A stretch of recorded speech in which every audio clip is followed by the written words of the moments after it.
Good morning, everyone, and welcome to Let's Build a Superdungeon. How are we all this morning? I hope we're feeling good. Or afternoon or evening, depending on where you are in the world right now. I'm still waking up.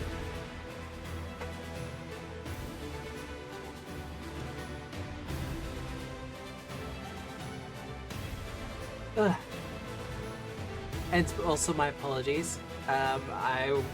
Just before going live, I was working on a new spell for Hoist the Colors, so it's a little bit, yeah. I'm still getting feedback and stuff from it, but announcements of things. Yes, it is morning. It is just on 10 a.m. now. Because, you know, I love my morning streams. I love being awake this early to do streaming and stuff. I love it. No, honestly, I do actually love this series quite a lot. I've learned a lot about map making myself, and I hope others have also learned a lot about map making. By way of announcements, I don't really have anything in the way of announcements quite yet. There are some projects on the horizon, I guess. Hopefully, we'll start seeing something about them very soon, and I'll be able to actually start making proper announcements. Otherwise, if you like the stream, you like the actual plays that I'm currently doing, because I have Hoist the Colors tomorrow afternoon at 5:30 p.m. Australian Eastern Daylight Time, then feel free to support me on my phone, where you can buy stuff for the stream and stuff. At the moment, the big one we have is custom artwork for Hoist the Colors, where hopefully, well, once the goal is finished, I'll be commissioning an artist to get a bunch of art done, including for the characters, like the main player characters and stuff like that. Because I think getting some custom artwork done would be cool instead of the usual modus operandi that tends to happen. All that said, for those of you who are joining us for the first time this morning, hi, my name is Obscura, or Matt, take your pick. And the lovely avatar you see glowing in the corner there is my best friend in a shared body situation, Deaton. And we kind of do a lot of TTRPG content. This morning, however, we are building a super dungeon, or at least progressing through the super dungeon for various maps and things.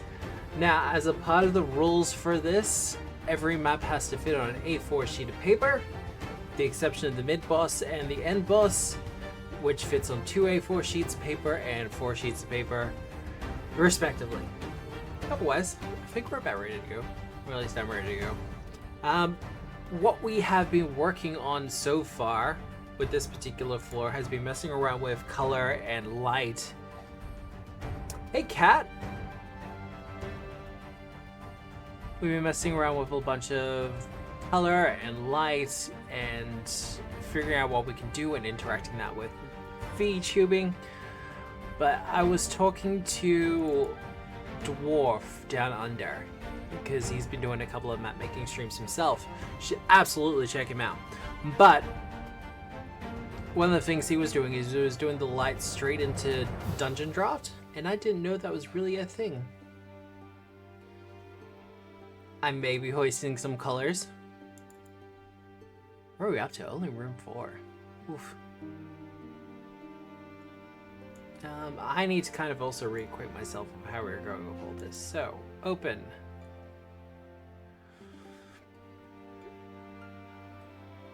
I think Altar of Light split off into 2 different rooms?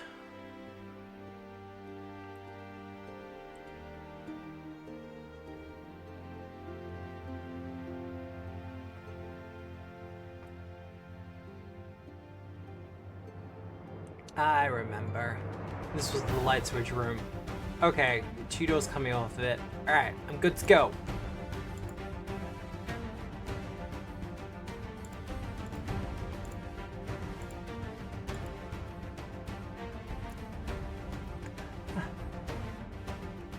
But yeah, I hope everyone's doing well.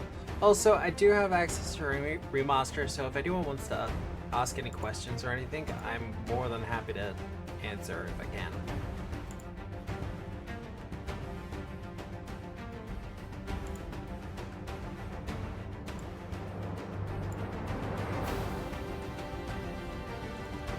Otherwise, we are going to get a start on.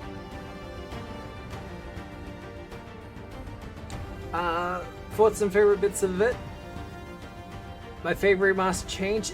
Oh, look. I am a wizard enjoyer, so I'm biased. But honestly, the wizard curriculums have probably been the best change.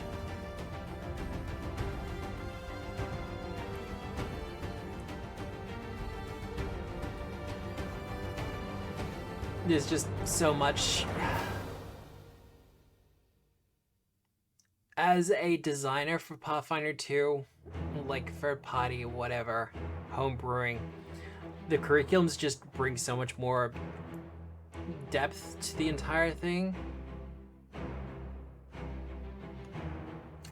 Disarm buffs. Yes, disarm has been buffed. It was a small change. Just dropping the timer on it has been fantastic. Well, Juliet, I can actually finish the Cleric College curriculum now.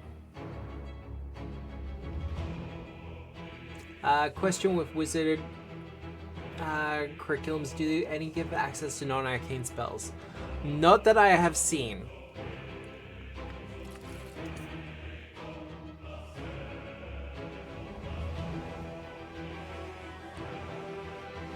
Question is, what am I doing with this room?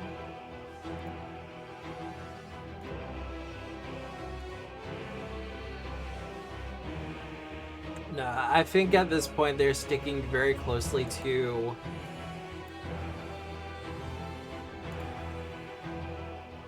the arcane list. They've dropped schools, so they kind of want to keep that around.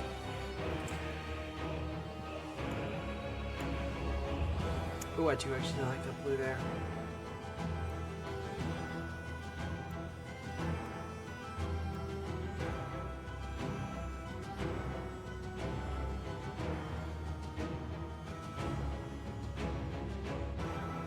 And I love the disarm buff along with agile, or is it finesse applied to maneuvers now? Agile. I do believe the weapon still has to have the appropriate traits, however. And I will say one of the disappointing things I have found was that I guess I screwed with the placement of that tile. They don't actually have any reposition weapons.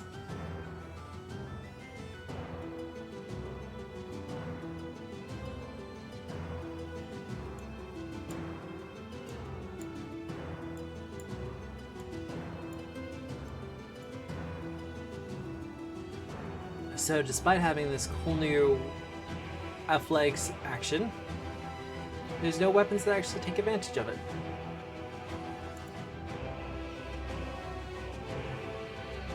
Tis a small thing, but I do hope that they do something about it in the future.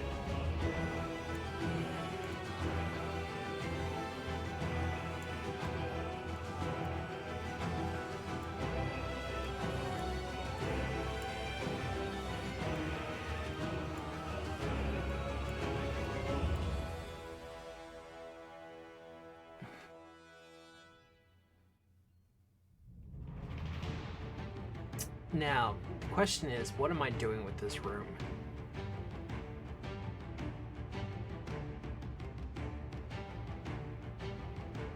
I think too many of them have been pretty much blank open spaces, so I need to do something with it. But I believe we got something that approaches a nice build for it, or at least something looking pretty. While we're here, however, to keep beginning to do this.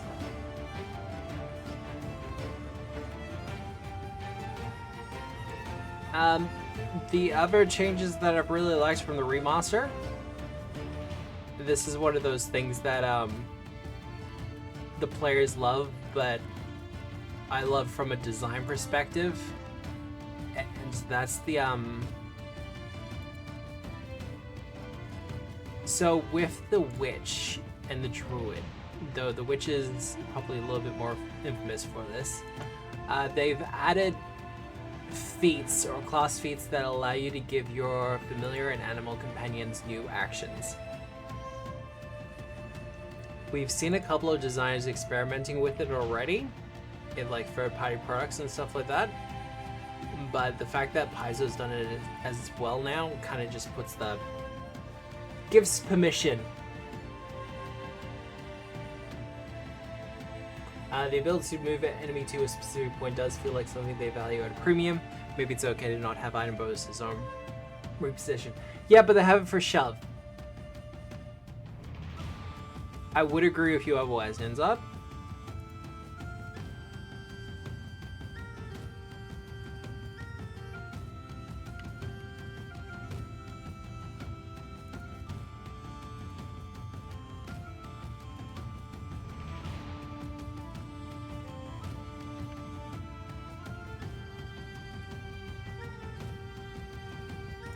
Yeah, they got it on shove, they got it on trip. There's a bunch of critical specializations that also do force movement, so they value it, but not enough by the looks of things.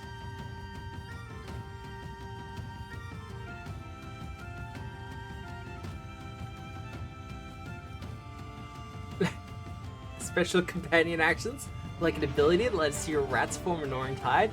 Look, I've been saying for a while now that there needs to be class feat options that allow you to expand what your animal companions and familiars can do, like with their actions.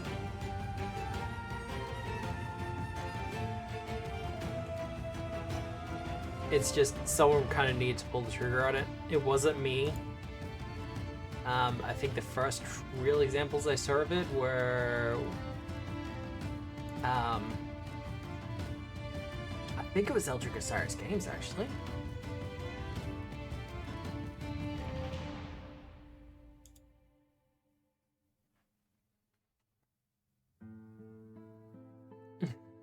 You'd love to see an animal companion that's a swarm of rats? Well, good news for you, cat.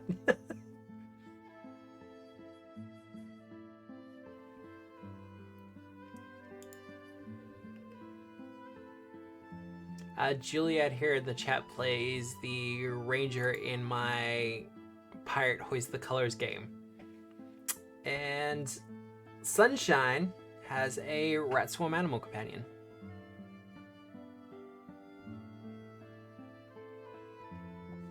Release the Sinclair shield plant. Is that the subtle hint that I should probably do one of these?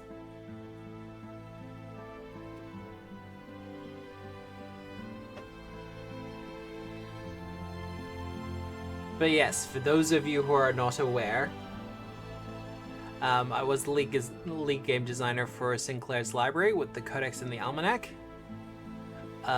We have some stuff in the pipe works.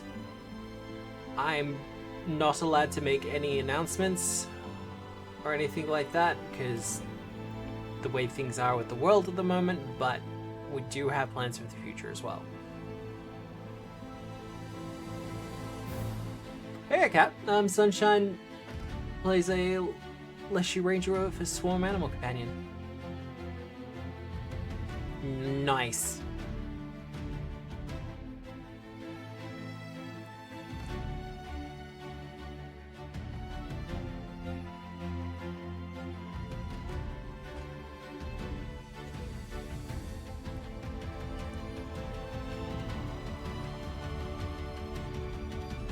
Yeah, I gotta say, the lifting belt's kind of broken. Alright, that's how base is done.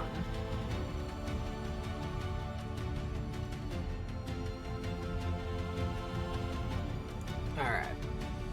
Objects. Pillar time. Lifting belt OP, please nerf.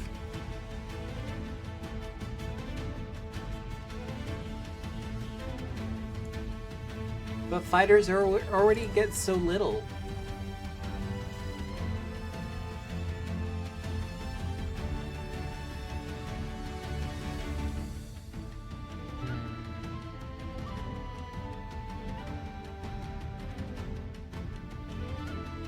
I have also been working on a bunch of stuff for Hoist the Colors, the kind of background gear, etc. for it. Magic items, feats, the whole bit. Recently I've been working on a bunch of the spells, particular for the campaign.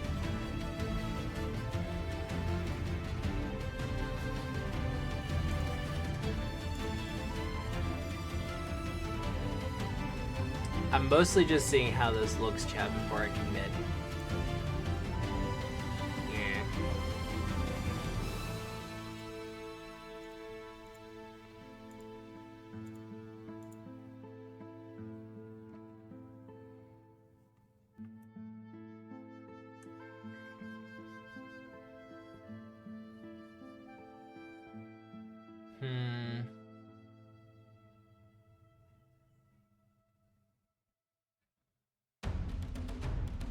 Okay, I'm like where I'm considering with all this.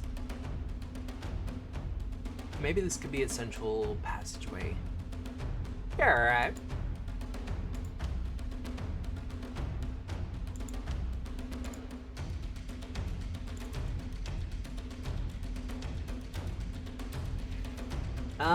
Other things that I've liked, actual changes as opposed to new content. There's the disarm changes, which very stood out to me. The layout is absolutely amazing.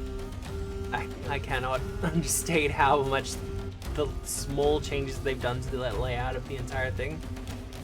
It's such a QL thing, but oh man.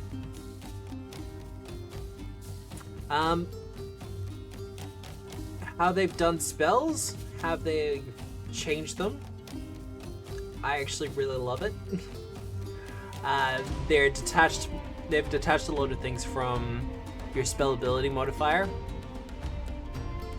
so it's not as much of a big deal as it used to be.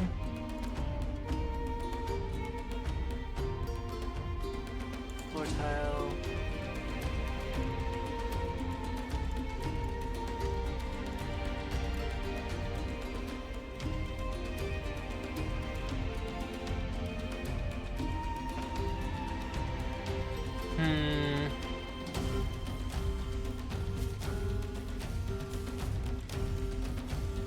Sorry, I'm just considering a couple of options.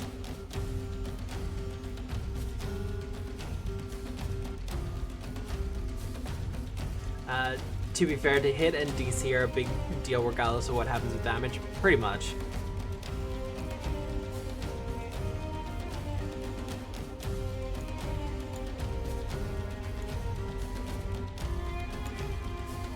If I take off the snap.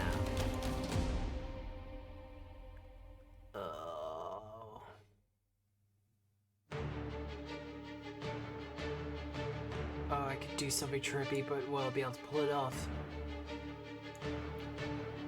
Bold move, Cotton.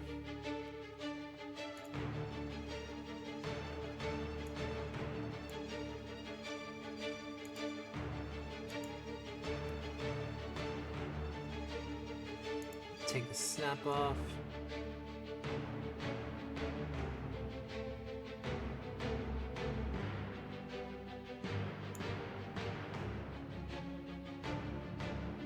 Question is it worth it? The answer is no.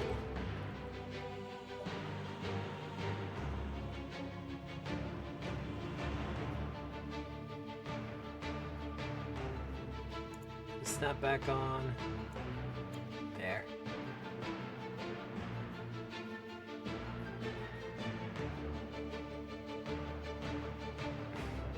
See, I enjoy the color purple way too much. That's my real problem.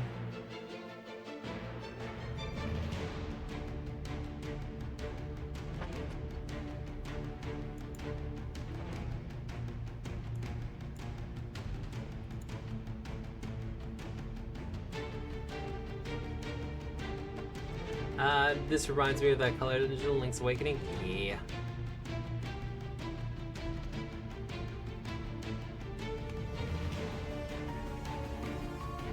do need to finish Tears of the Kingdom, though.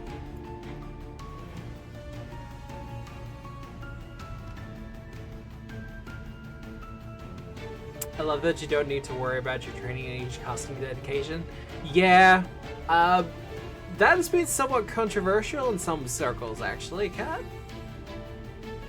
There's been a bunch of people who are like, wait, so I'm just as good at, if I pick up divine spellcasting of any kind, I'm just as good at divine spellcasting as I am at, like, I'm just as good at saying a prayer to a god as I am at casting spells from a book.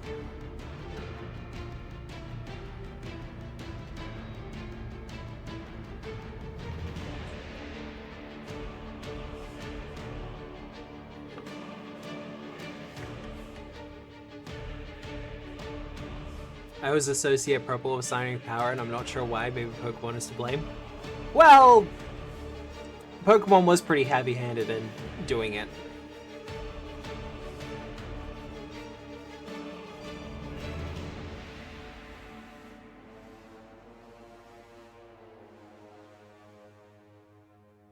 Hey, Cal.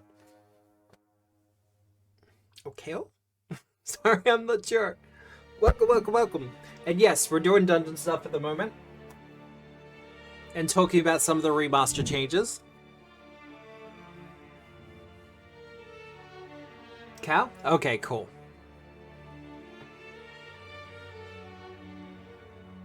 The stats still matter, of course, but the lunar narrative does waver a bit. Yeah, well. I think it's just less clunky and prevents it from falling into uselessness in my perspective. Well,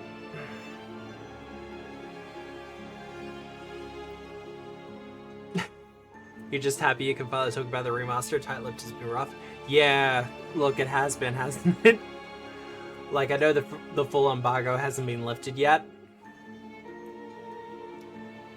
but just being able to talk about some of the stuff that's going on has been pretty great.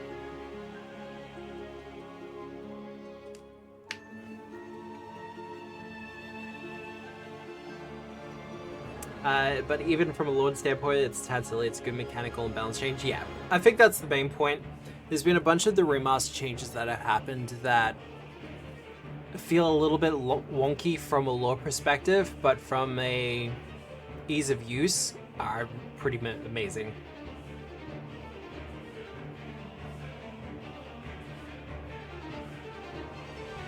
Most stuff is being slowly leaked on places like Reddit anyway, and embargo is kind of useless at this point.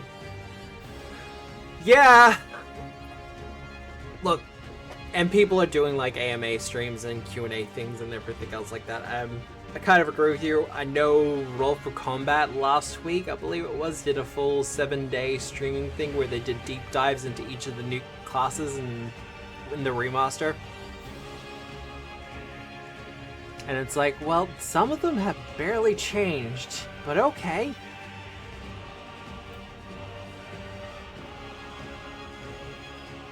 Like, fighters barely changed. Oh, I did look that up. It did not have any, I think, of a, it didn't have, like, a repositioning strike or anything like that. Rules Lawyer has gone over them step by step. Yeah. We all expected Ronald to do that, though. That dude is thorough. But, actual lawyer, so, you know. The stupid good weapon change feat. Yeah, I think that one's gonna fly under the weapon change feat is gonna fly under the radar for a lot of people, but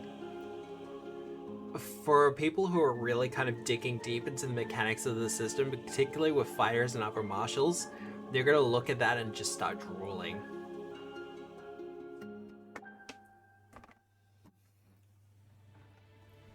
The fighter has a new weapon. Yeah, the double swap.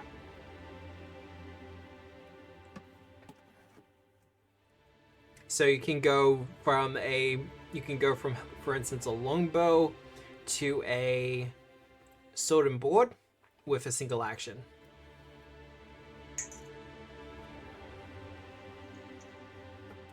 which is pretty massive for fighter builds.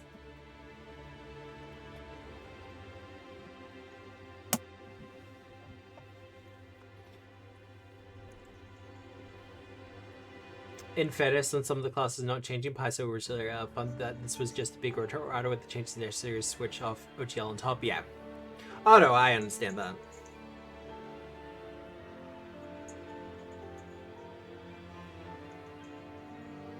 And pretty much that's what it comes down to. It's just a case of, because a lot of things haven't changed, but some things have, but it's just mostly just to fix things up for the OGL. Or to bring things into the orc.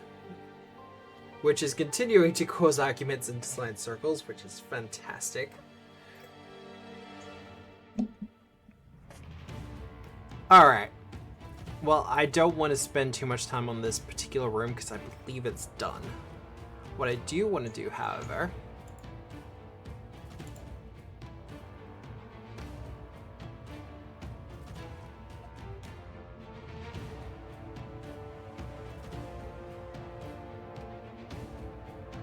environment, ambient light.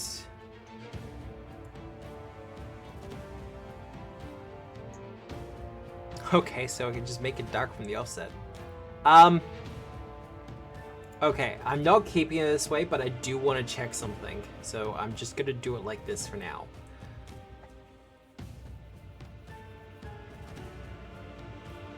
Rogue's got snipes. I haven't had much of a chance to look for the rogue yet.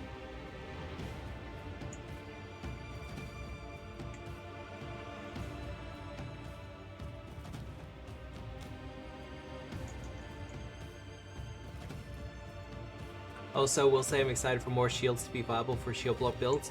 That is actually one of the changes I both love and hate. And give me a second, I will explain. Room 4. This is going to be a low section. We'll make it moderate. I think I know what I want to do with it anyway. God, level 5 already.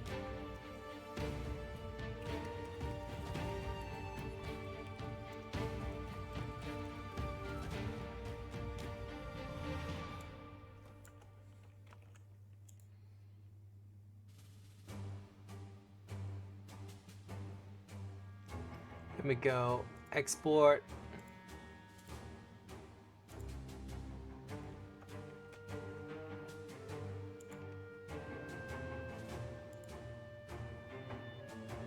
And Foundry.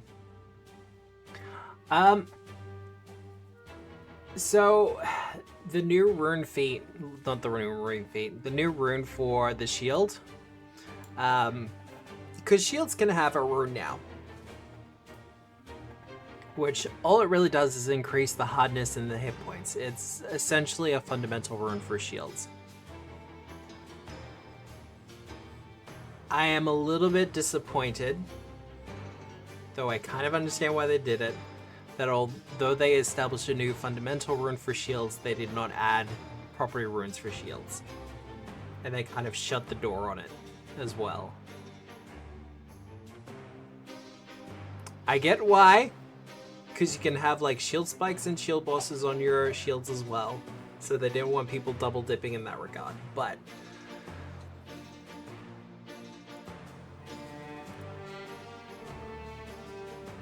I found it a little disappointing.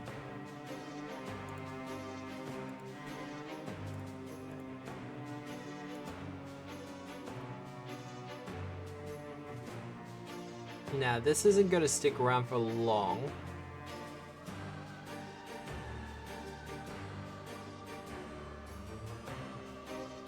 Shield can be material attachment now resilient? Yes.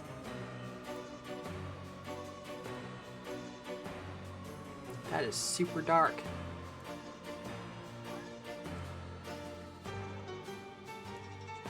Okay, so that's just super doesn't work at all. Well, that answers that question.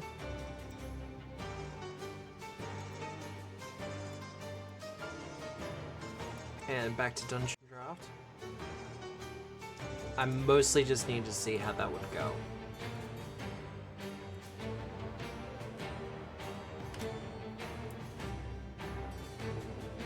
Also, another issue is that if you have a bunch of property runes on shield, that is going to make sword and board builds relatively more powerful than non-shield builds. The rune was more just to address a specific system problem. Yeah, like I said, I understand why they did it. They didn't want people to be hyper-optimizing towards their shields. And to be fair, they've also added a bunch of just magic shields with all sorts of weird and wonderful effects.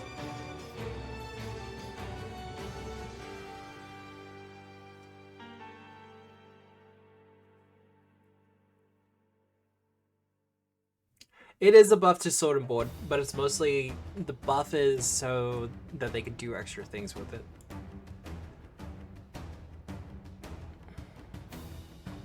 What I want to be able to do is square light, because I really love doing that.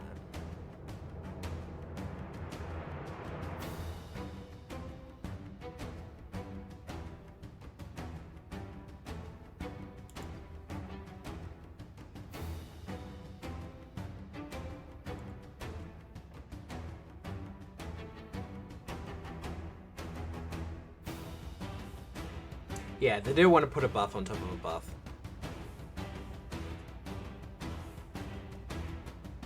I've just been really digging into shields recently, and some of the things that can be done with them.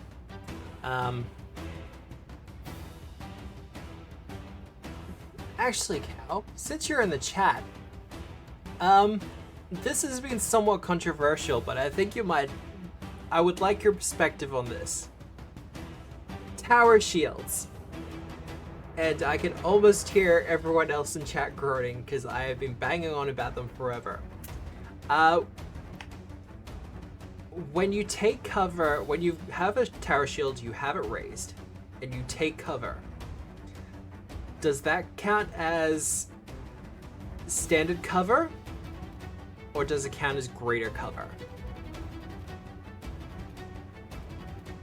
For the person with the tower shield, just to be specific.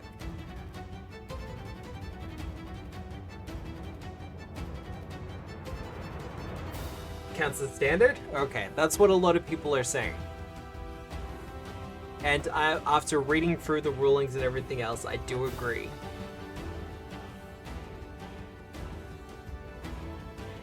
Actually really like how that looks.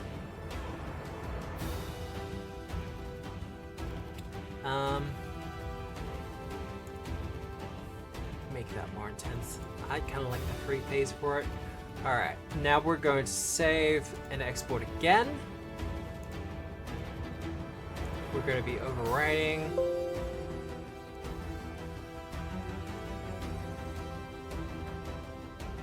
Yeah, standard is how I've been doing it in AV with my team's paladin. Yeah. It came up in PFS because I was using it with my cleric. My cleric, who, by the way, does not wield a weapon beyond the shield boss on his tower shield.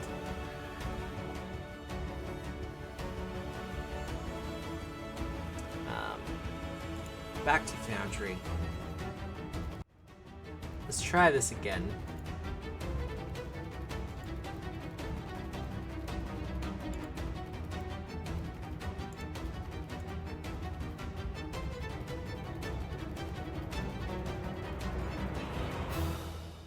Well,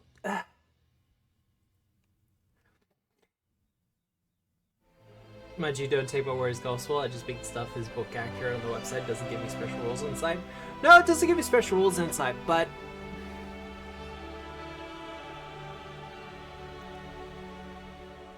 I will be the first to admit, when it comes to the actual rulebooks, I tend not to do cover-to-cover read-throughs.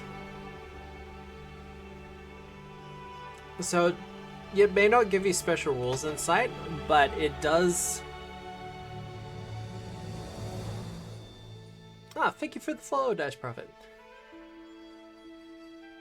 It does mean that you have a... I would...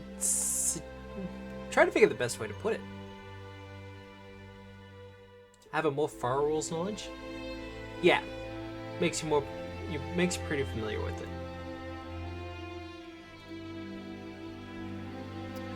Ooh, I have a thing I need to delete.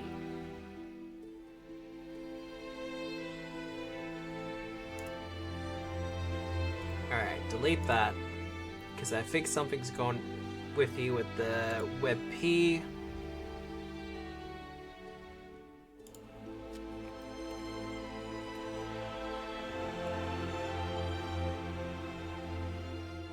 I might have to end up changing the name. We'll be right back to this. Actually, we should be able to do it now.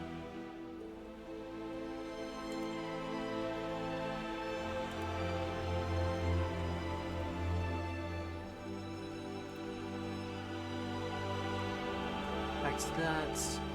Export. Let's try this one more time.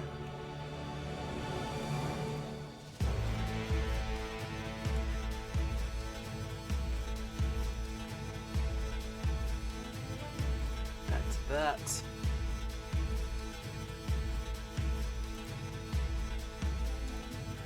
Oh, you are determined.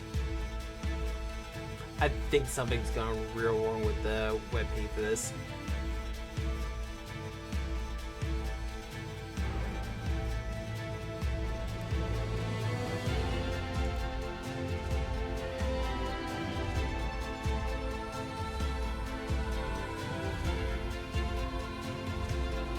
So, let's do it.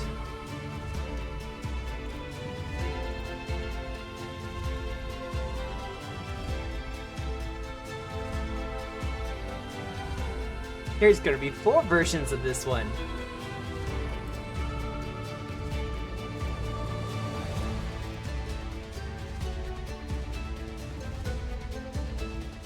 What do I need? Choose file.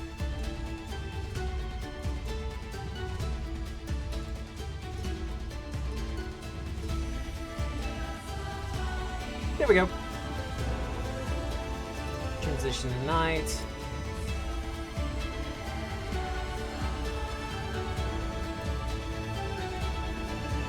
Oh, that is beautiful. Remind me to send a thank you card to Dwarf Down Under for this one.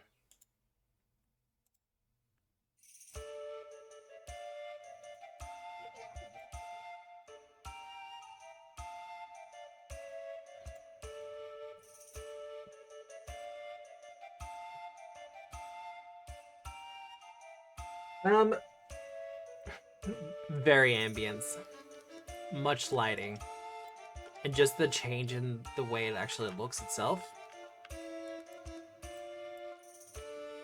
It fits all very well with the aesthetic for it.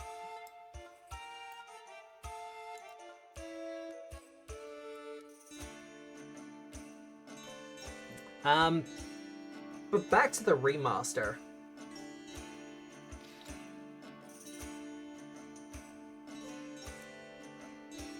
It's just...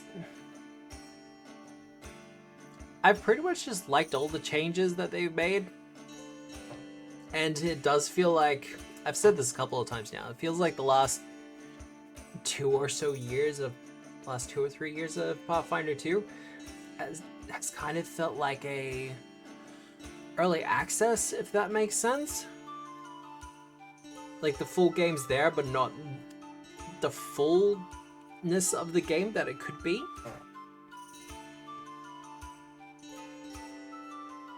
And now with the remaster, we got the game it always should have been. Alright, creatures.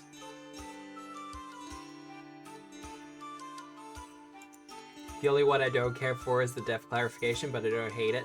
Yeah. I found it funny that the way I was doing it originally was always the correct way.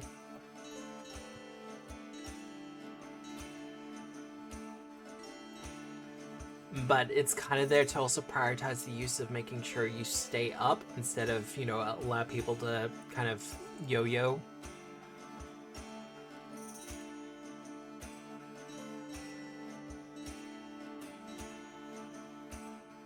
I feel like this is when video games put out their Game of the Year edition or super re-release. Yeah, it does feel a little bit like that.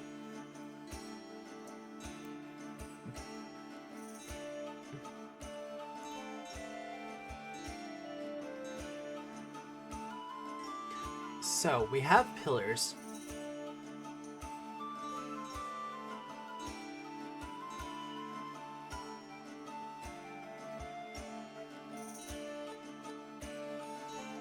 Yeah, going down's punishing enough.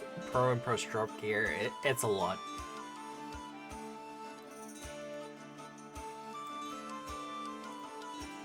Do we want to start doing things with the cloaker?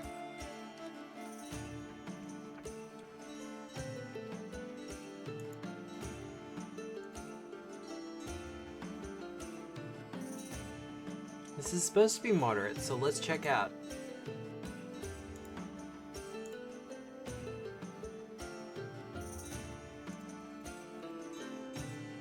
I can do 2 of them, and that would make for some fun.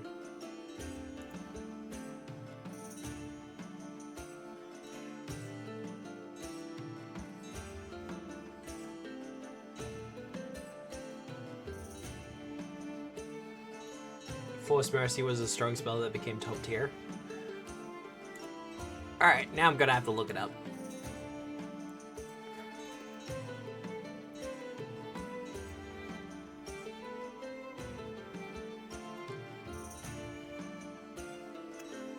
Force Mercy. Oh, Knights of Last Wall.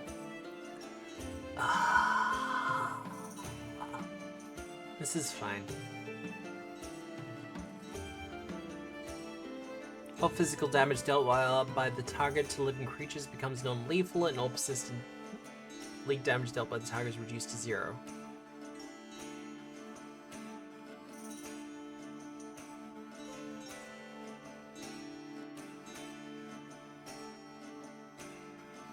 And a willing target must attempt a will save. A willing target can choose to critically fail their effect. Okay. That's really good.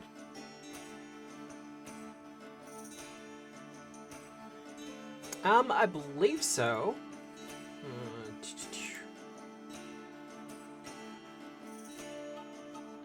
Or at least, at the very least, I believe it has been put back into, or it has been made core.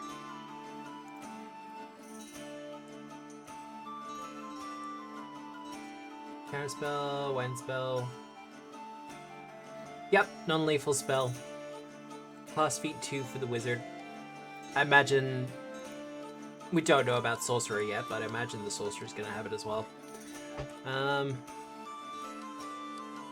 I could be wrong though, because the witch doesn't.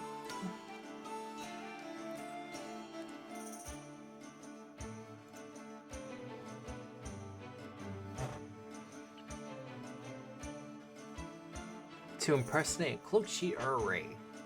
We're just gonna be stealthing it, I think.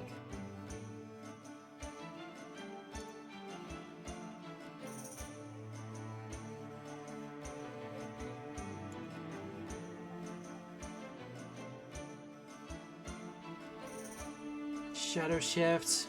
Cloak is then concealed in dim light, even to creatures with low light vision and dark vision. Ah. Yes. Okay, so we're gonna have 2 of these.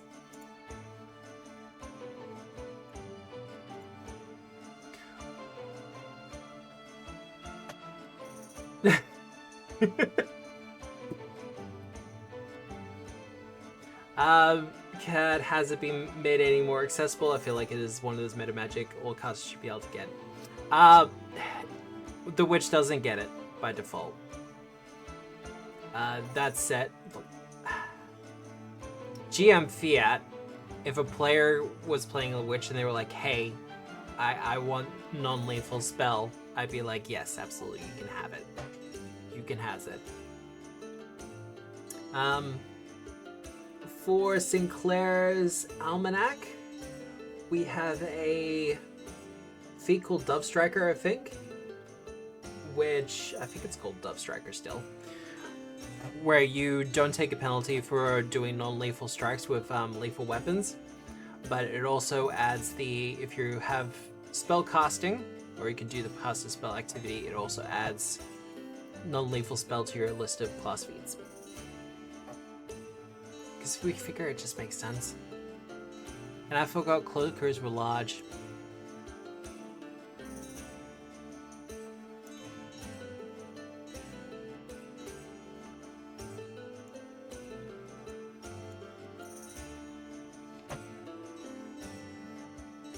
friend fetch. Yeah, make friend fetch core.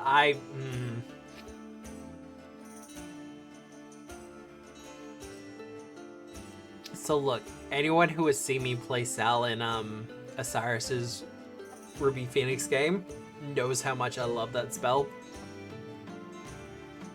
If you want a spell for like repositioning allies, there is no better spell. Get into position, like use your strat action, pull them out of a fight.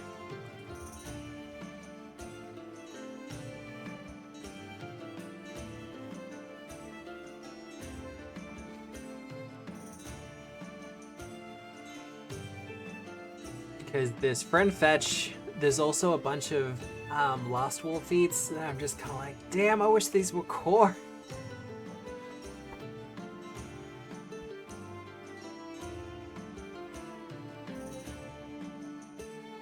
Yeah, I kind of don't want to do more than this. Like, cloakers don't actually have a light allergy. They just prefer to strike from darkness. So as long as they're in dim light and not bright light, so our two shafts here and here, they're concealed.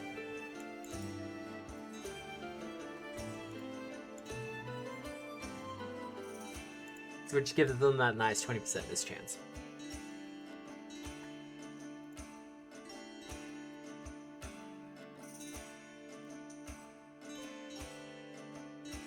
I hope Monster Core has copyright-free cloakers and ropers. Yeah. Look. Monster Core is going to be an interesting one, I think, for a lot of people. There's a lot of the OGL creatures I don't care for and I won't miss, but I am going to miss the owlbear. Hoopers. Right? I'm gonna miss the owlbear though. The PF2 owlbear was such a good low-level creature to put your players up against.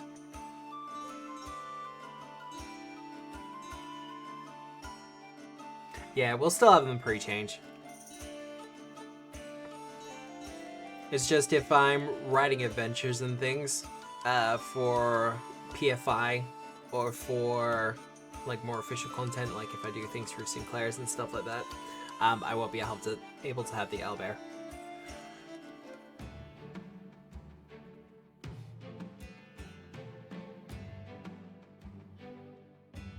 I wish you could wild shape into a bear, an owlbear. Well, wasn't that a big noise about that like last year or something? Or was it this year?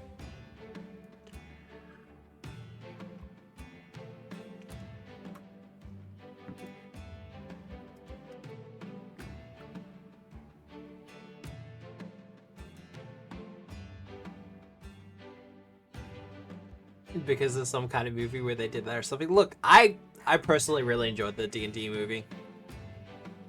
I'm sad that we're probably not going to get another one.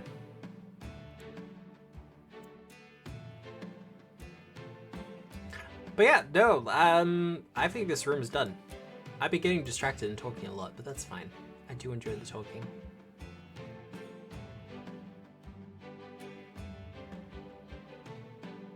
Yeah, I don't really want to overdo this one. Just that funny thing of even the movie ignores roar. Look. It kind of comes with the territory, yeah.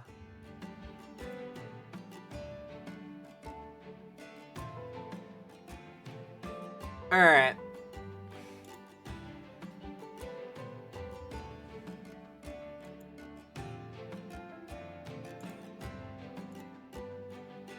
You know, something.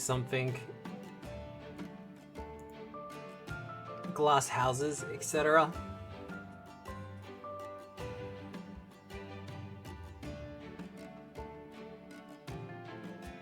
Now, I do actually have an interesting idea for this room.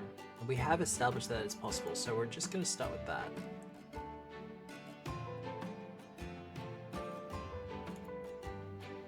Like, with the amount of homebrew content that I write from my adventures, it's...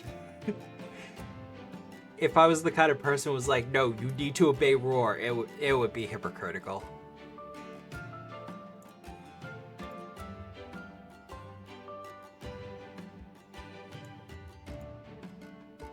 Just the nature of movies, I'd be shocked for some kind of accurate emulation that feels bad though of, oh, I want to do this cool thing in the movie from the game. Well, technically you can't. Yeah. There was so much of it was just around the druid doing cool stuff. But the sequence where the druid did the rapid animal changes, fuck, that was cool.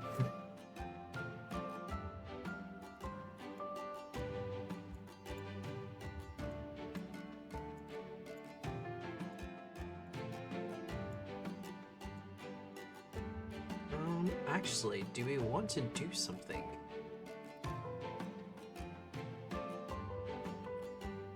Brain's moving, I'm sorry.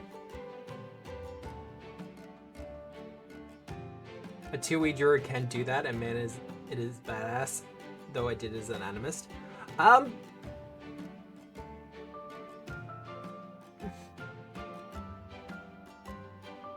Implemented the fact that my 5E druid could only shift twice.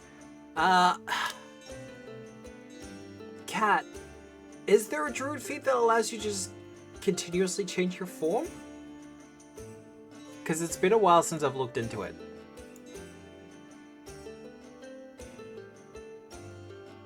No, if we're doing that, we need to change other things.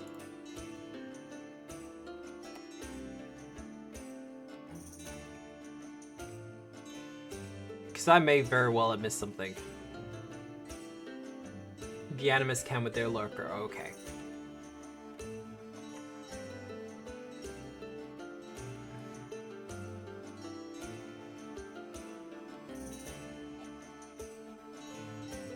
High level is shapeshifter, but mostly just preparing multiple animal form spells. Alright. Because I was working on a feat for druid, and I couldn't figure out what level to put it at.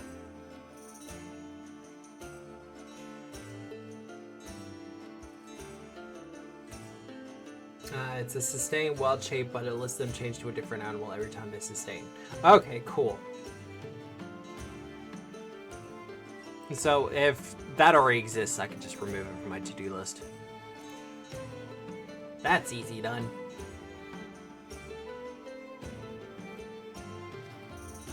Now, I did this funky thing before. And wild druids can do it with their special focus spell. Yeah. I just think it's neat.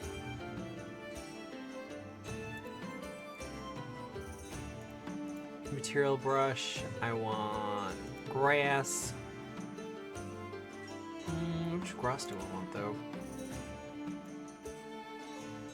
Don't go below ground. I want you on user layer. Jeez. It is really neat. I did it with a sustaining dance lurker animist. Yeah, I'm really looking forward to the animist.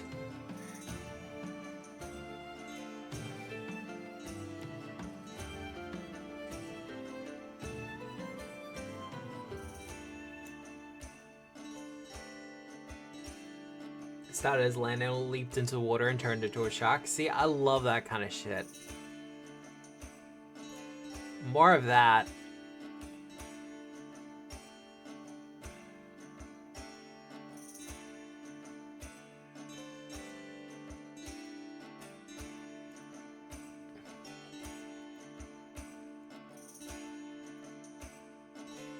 Interesting. All right.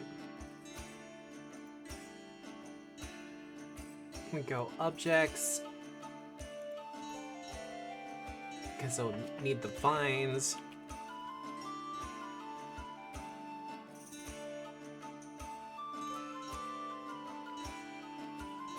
Take it up snap. Because we don't need that for what we're doing. Go above walls.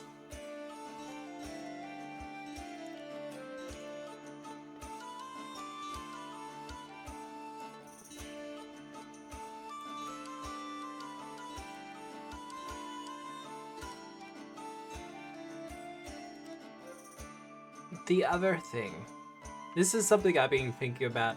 How many layers can Dungeondraft work in? 9+.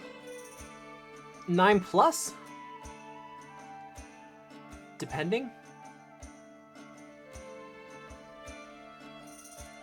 I think they restrict the amount of floors you can, like the amount of layers you can work in, just to save like RAM space. I've looked into this stuff because I want to do a shapeshifter droid someday, and I still lament we don't have shifter yet. I think EOG was working on a, for Monstrous Beasts, they were working on a Metamorpho class. I'm not sure how that ended up though.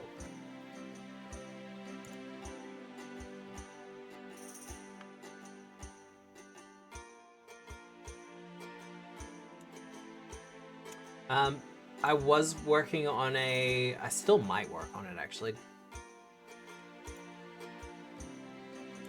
But I was working on a class archetype for Druid that was pretty much a shifter.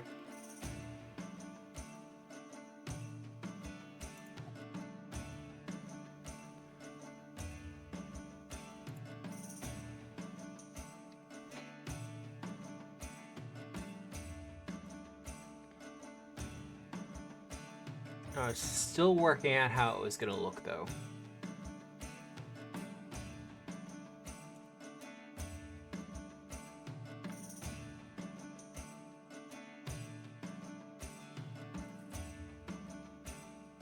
But what I was going to say about the Druid. Shield support for Druids.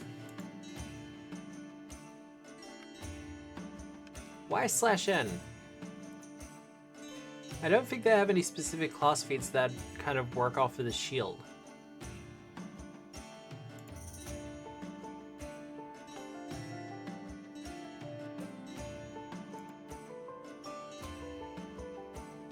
Actually, now that I'm thinking of it, does the cleric have any class feats that work off the shield?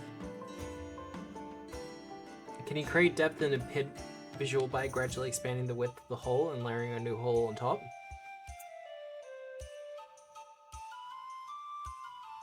You might be able to. See, now I'm curious. The cleric has the holy symbol shield. Just that one though?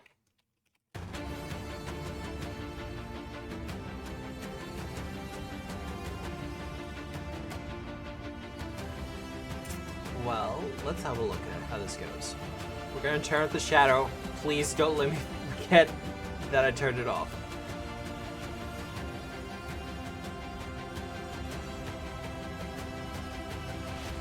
We're gonna do the generic one.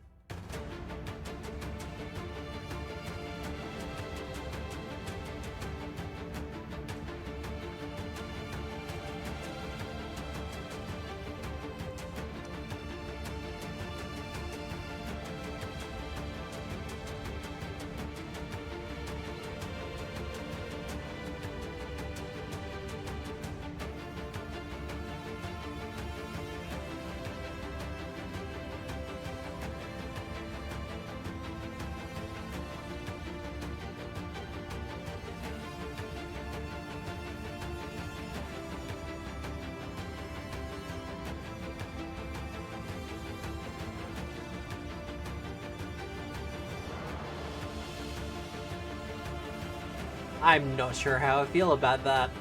That's really actually fucking with my perception. Kinda, yeah.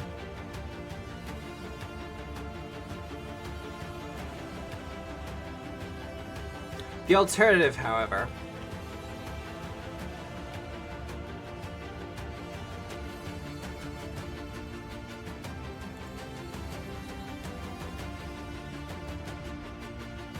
and then we go Skilly Mans.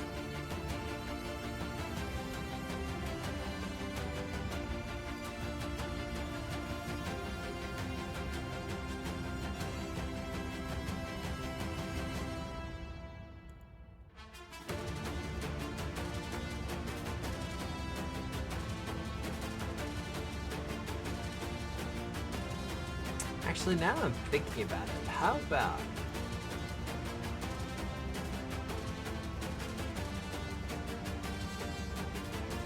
a small hole, grass around the edge, then new layer grass slightly further out. Oh.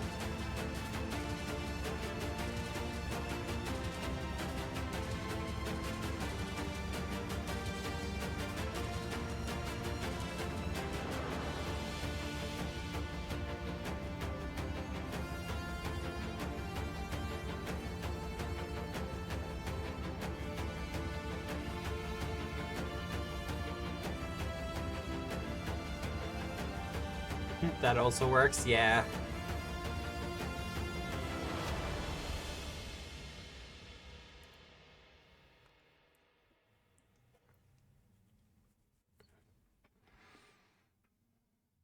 And alternatively, now that we have access to the nice little light tool, rip that guy, yeah.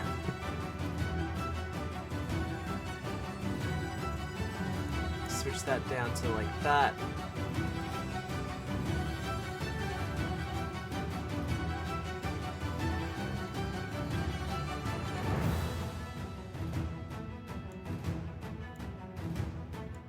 Switch that back up to 5.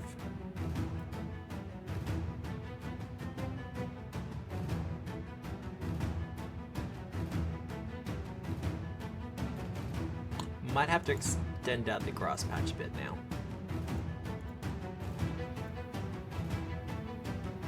That's fine, I don't mind. Nature finds a way.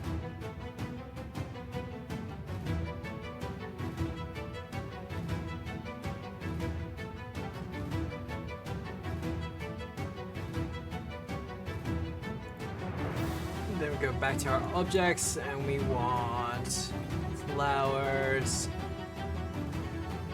Go back to usual layer. That.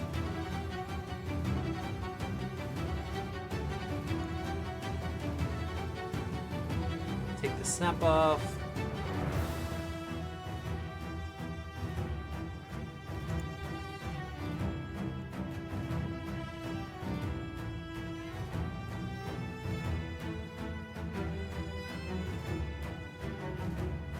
Change color.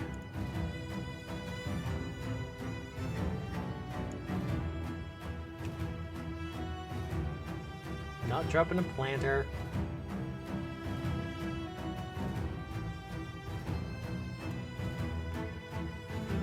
Because the whole idea behind this dungeon is to pack as much color into it as possible. So that is what we are going to do.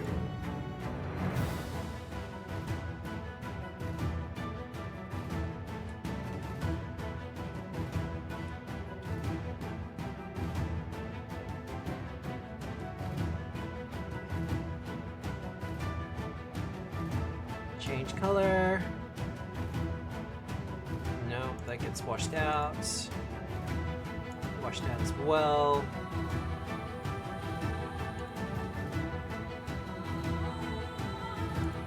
Do we have a brighter brown? There we go.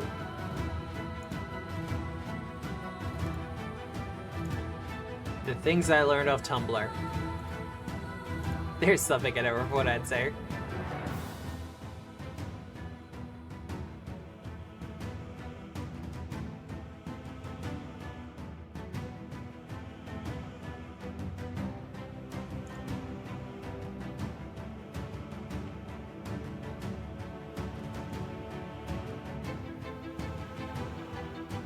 What was some of the other things that's what I was thinking of. Druids. Do druids have anything that keys off their shield? I don't think they do. I went looking for it the other night and I couldn't find anything.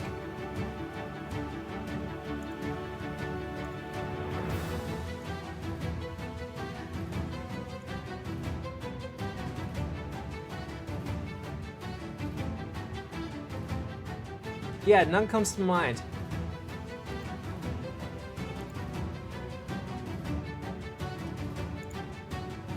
But I couldn't think of anything for the cleric, and then someone brought the symbol shield, so...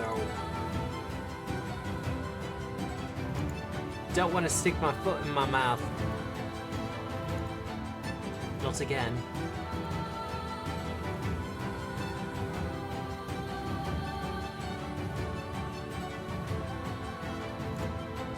And then we go...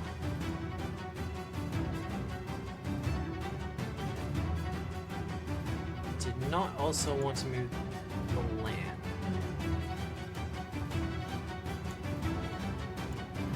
So we're gonna do.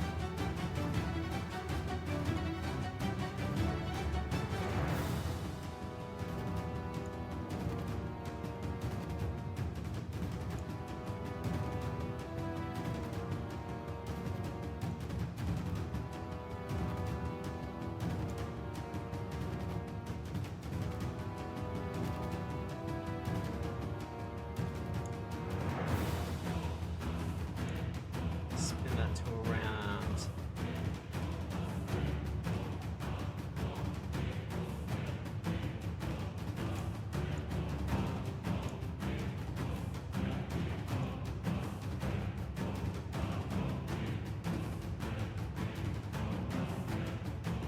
Did not quite work out how I was hoping.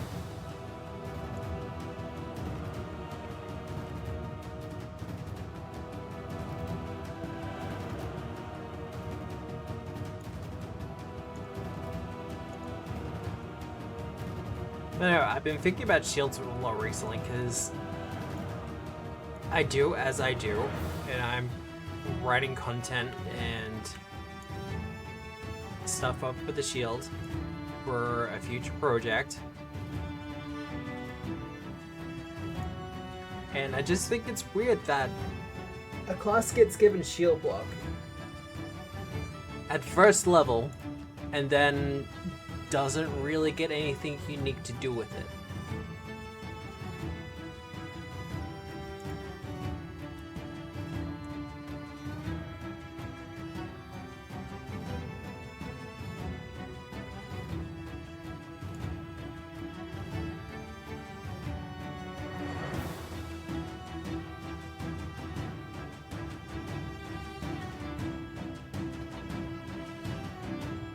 But I think that might be something that I need to conceptualize off stream. Because what, it's... Fighter has a lot. Champion's fine.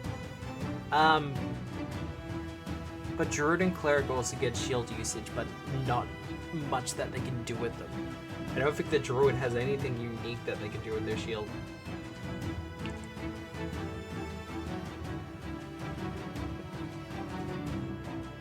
And I just think with the... My favorite change, of course, with the Ringmaster. This leads into it, I swear it. Has been the fact that when you interact to stow a weapon, you can draw a weapon with the same action.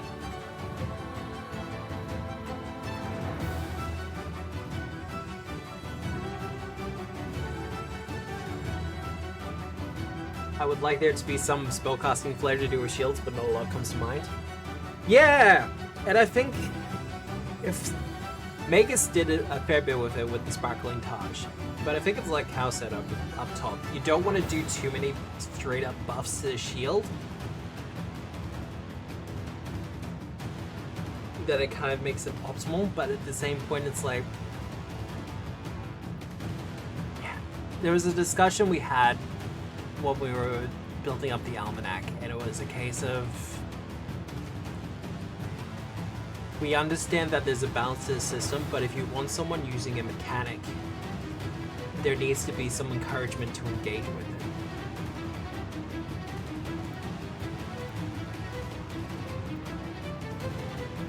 Otherwise, what's the point? And I built I'm currently in a Season of Ghost game on Friday nights, so that'll be tonight, that a friend of mine's running. And I was looking at the Druid, and it's like, he has the ability to have a shield, but I don't have much to actually do with the shield, so why should I really bother with it?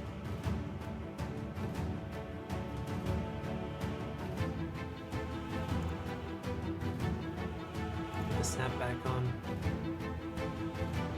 No, once a bit bigger. From defaults, there we go. Perfect.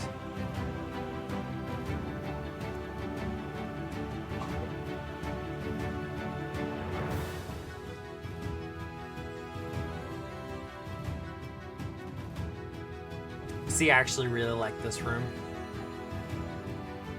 This is a nice room. It turned out really nicely.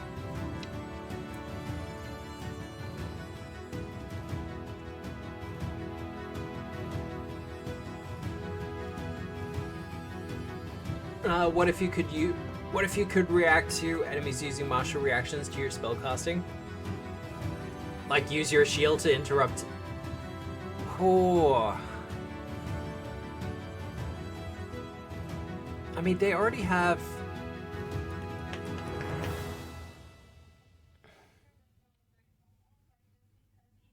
Like, they already have shield block. So if you do a move action, sorry, if you're casting a spell, and the enemy fighter that you're up against uses attack of opportunity, sorry, reactive strike, you can shield block their reactive strike. But that doesn't prevent a critical, however. I see what you're getting at then. Because even if you minimize some of the damage, the interrupt still happens.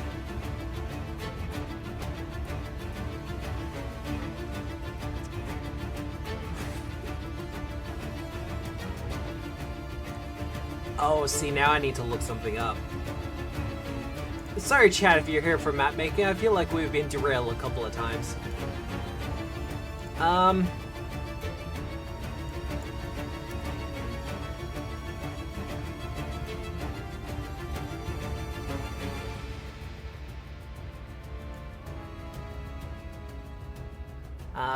An action with this trait requires a degree of mental concentration and discipline. That's fine.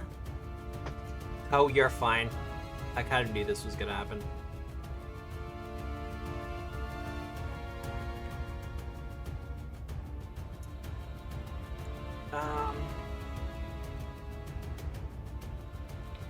Casting spells.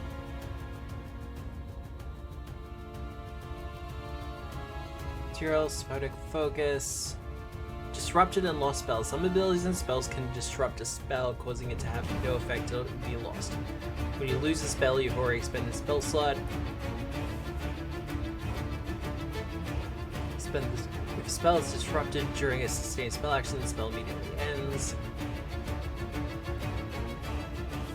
4 rules for disrupting actions. Various actions and conditions such as attack of opportunity can disrupt an action. When an action is disrupted, you still use the action or reactions you committed, and you still expend the cost, but the action's effects don't occur. In the case of an activity, you usually lose all actions spent for the activity up through the end of that term. For instance, if you began a cast of spell activity, you prime 3 actions, you lose all 3. Oh god.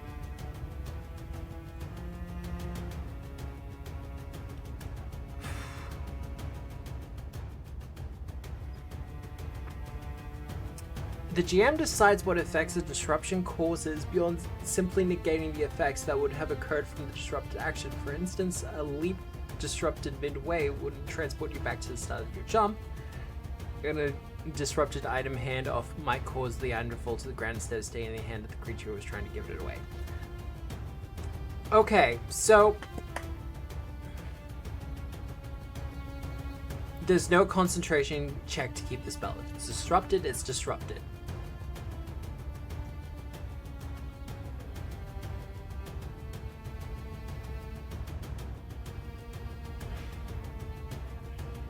So yeah, something to actually,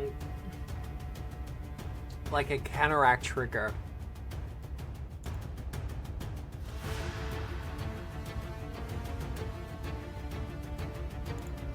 Just because I like symmetry.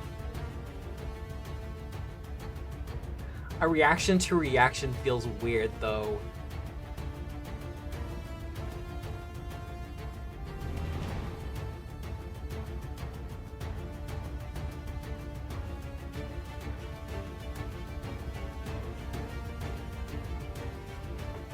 Yeah, it gets very specific. But I guess it's not... Well, no, because if you make the trigger...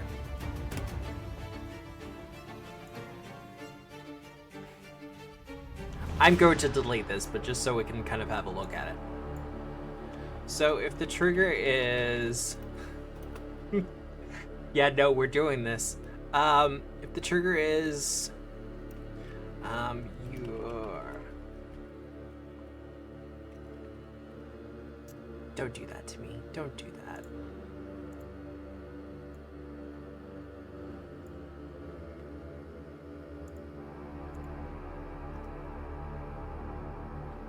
You are casting a spell, and it would be...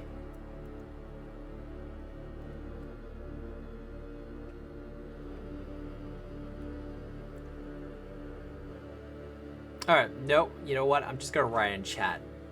So if the trigger was...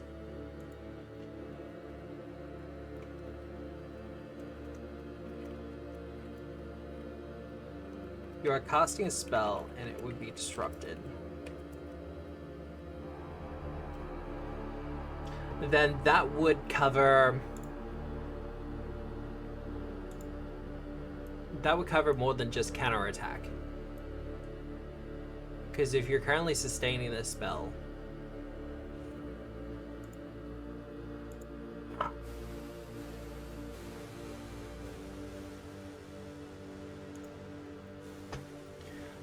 choose one spell with sustained duration. You have an effect. The duration of that spell continues until the end of your next turn. Some spells might have sustaining a spell for more than 10 minutes.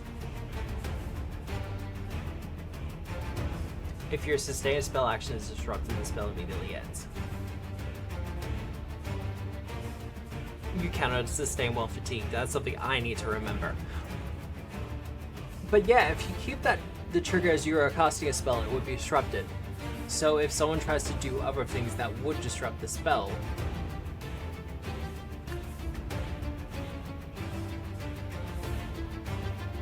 also this does mean that strikes don't by default disrupt sustained spells.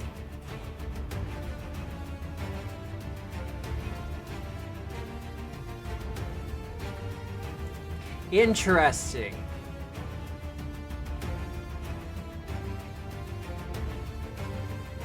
Okay, but if you're disrupting, it's mostly on a crit that succeeds? Yeah!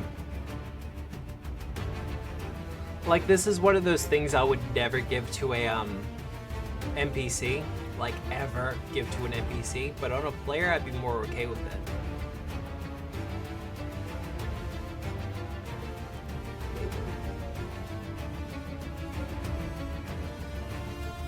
Also, can I just say that I love... Confident in your technique, you don't easily lose concentration when you cast a spell. If a reaction would disrupt your spell casting action, attempt a DC 15 flat check. If you succeed, the action is disrupted. Can't spell? Nah, I knew what you're talking about. You're fine. Everybody gets it by the looks of it. Anyone who casts spells anyway. Feat level 6. DC 15 check. Your action is disrupted. Well, if you're building it off of steady spellcasting, then you would just have it as a level 8 feat. While you have your shield raised, you drop the DC to 10. So then it's a 50-50 chance.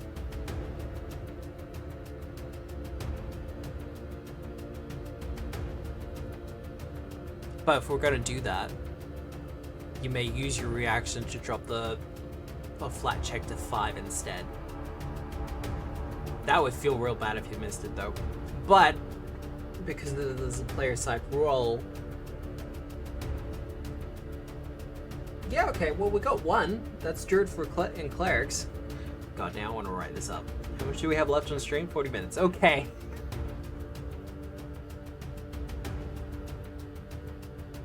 So that works, and that works as a generic option. For casters for shields.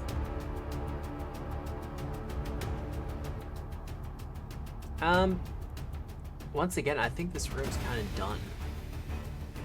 The question is more, what do I want to do with it?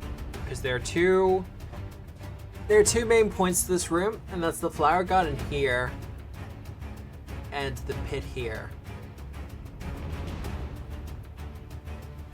The temptation to call this room the pin and the pendulum is a reference no one's gonna get. Let's save now first, though.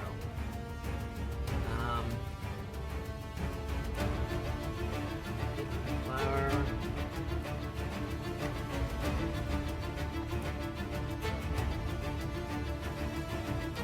the next room's a mid-boss room. Alright then.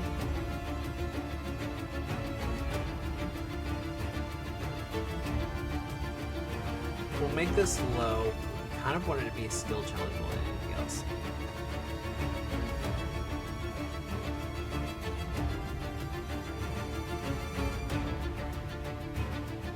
PNG.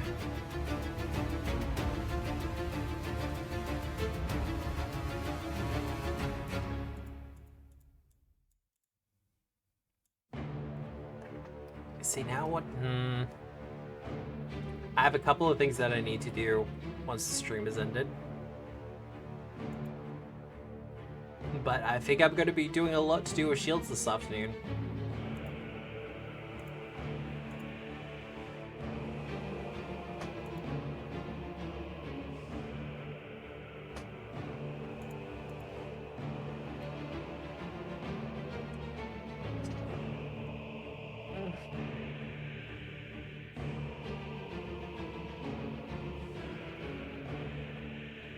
Alright, switch to Foundry.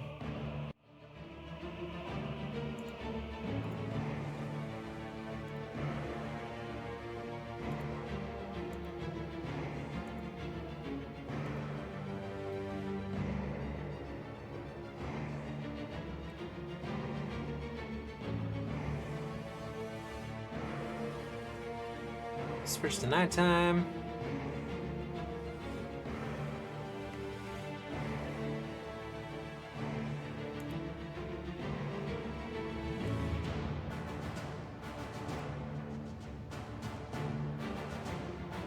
Oh, that turned out really well, though.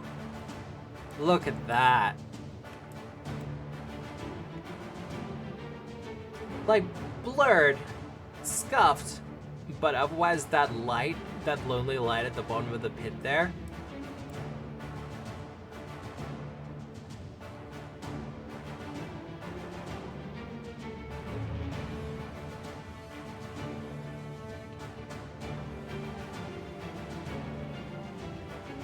That does actually give me an idea.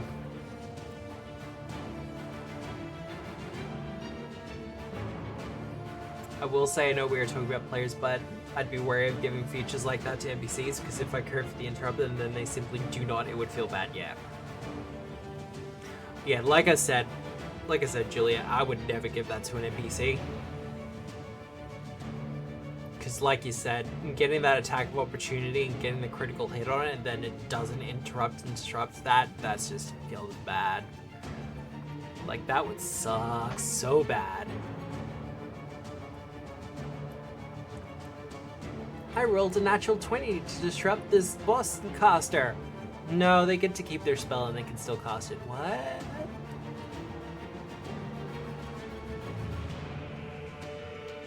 Like, to be fair to GMs, and I'm speaking, of course, with a little bit of bias, it also kind of feels bad for the GM when he wants to cast a spell and it gets disrupted.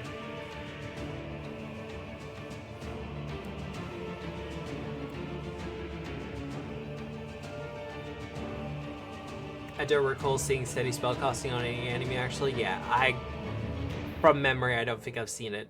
There's a part of me that's kind of saying, no, you've seen it on some creature or something, but I don't remember it.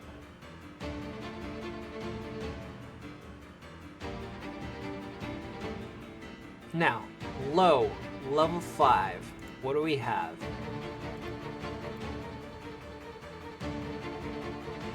4 level 2 creatures. We want to do that.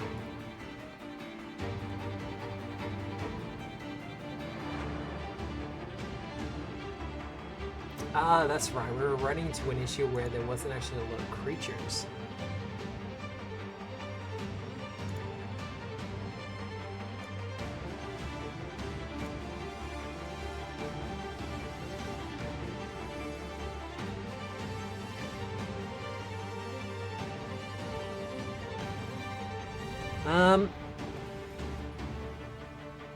Just drop a bunch of black bears in there. That's fine. Ooh.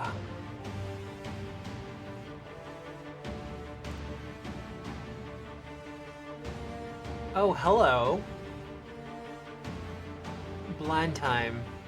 Bright light shines from the blind helm's eyes in a 30-foot emanation.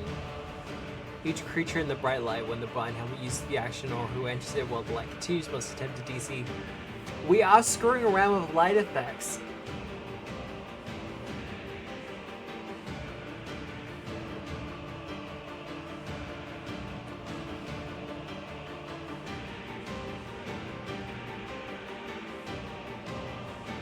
They're small sized as well. Oh, that's perfect. Acrobatics, athletics, 15 climb speed. There we go. Okay. What's this maybe pile? Shrink that maybe pile.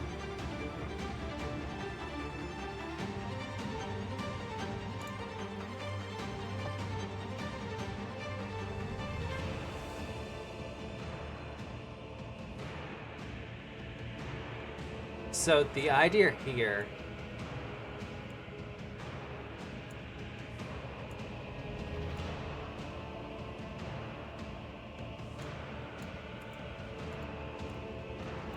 is that little critters here will be lying in wait, and as soon as the players kind of step into the flower garden, they'll come out and attack.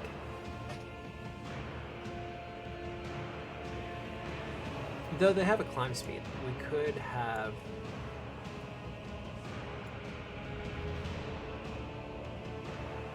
do a kind of triangulation effect. Yeah, that'll work.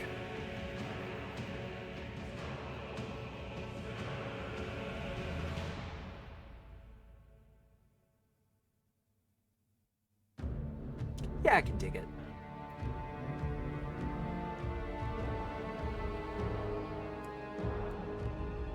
Nice and simple. We're dealing with cover. We'll have our boys here.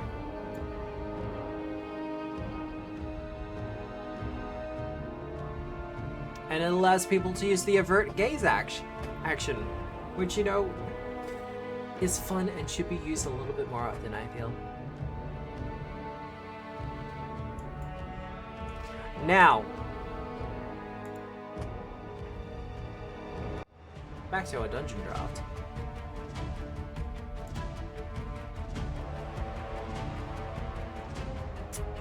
The width is good. I need it to be longer, so we're gonna do 16.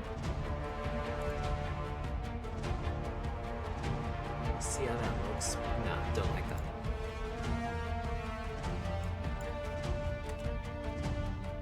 Not for what we're doing here.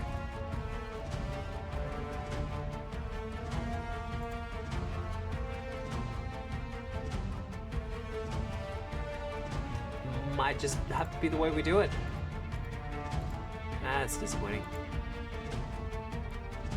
That's okay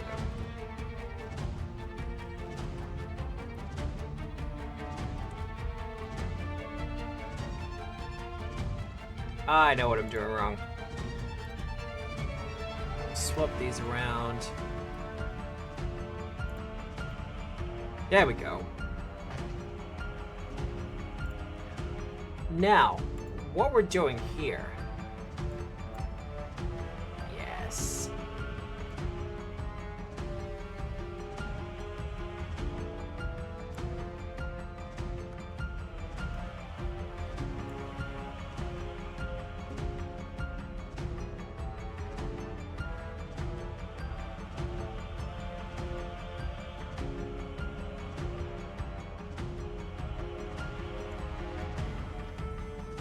This is what we call environmental storytelling. We want objects.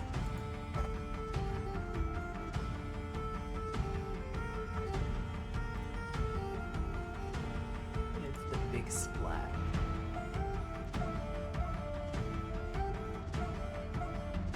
I think that was it? Yes.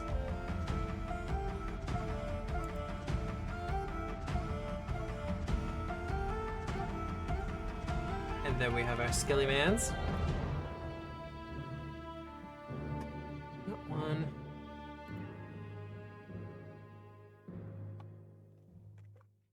Kind of took up most of it. Oh, this is dramatic. I have a Michael Gelfi playlist going on Spotify. I think we have stepped out of the adventures. Yep, we have gone into combat music. This is Dragon King of the North. Oh boy. I like this way too much.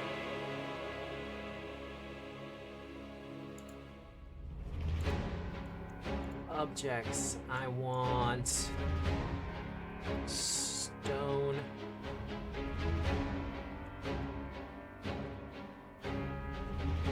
We want some nice boulders.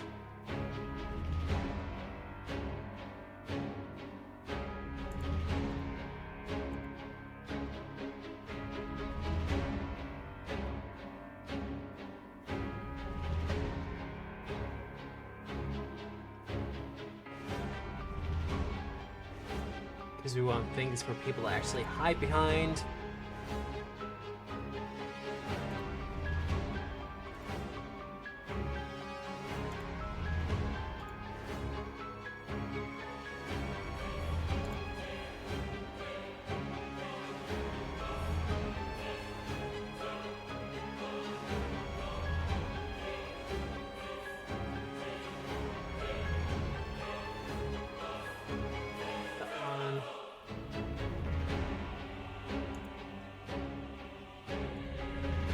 Is that Sephiroth?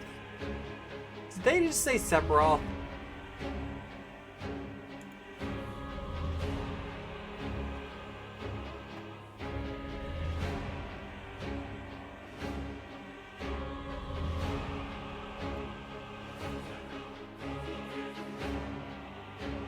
No, it's just close. Okay, cool.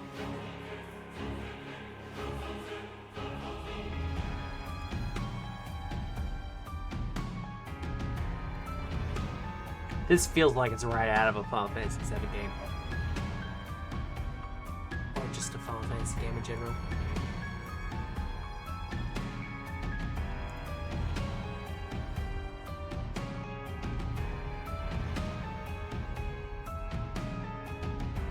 I'm kind of liking this as is. Let's get some rubble in here.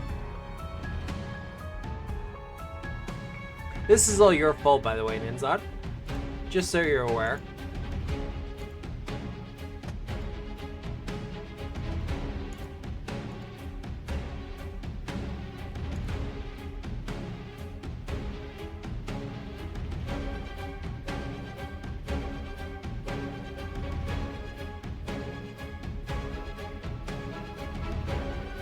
So when the players have to deal with this, I can be like, well, this is all Ninzad's fault.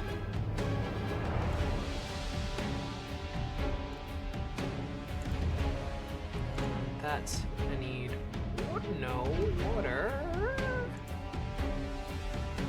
I don't want a shape, I want a brush.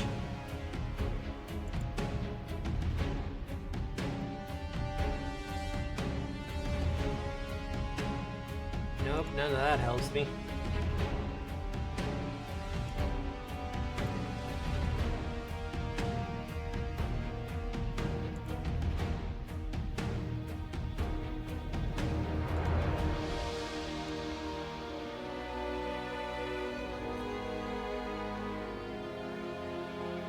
Because I know what I want.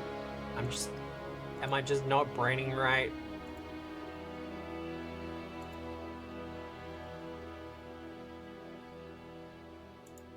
Because that is the thing that happens.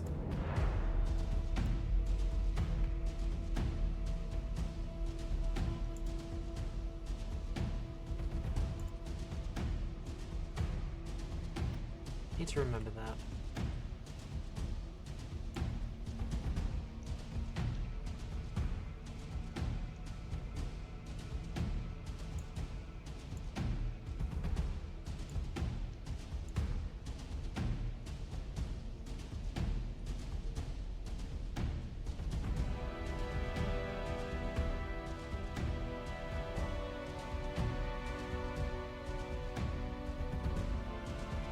Could have sworn I had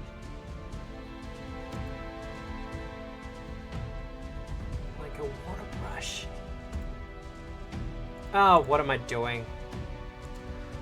Ah! Attack of the Dumps, it's fine.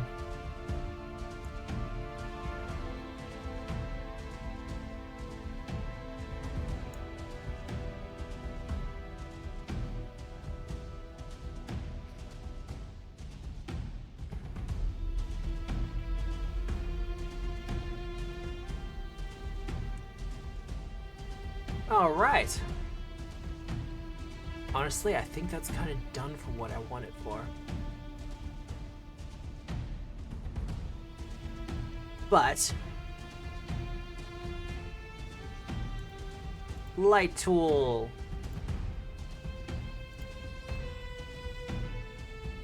We need to shorten that to at least a 3.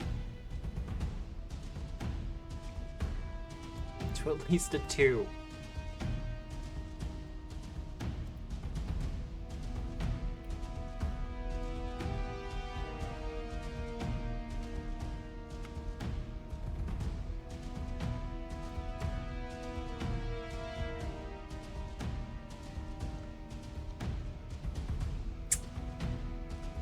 Alright.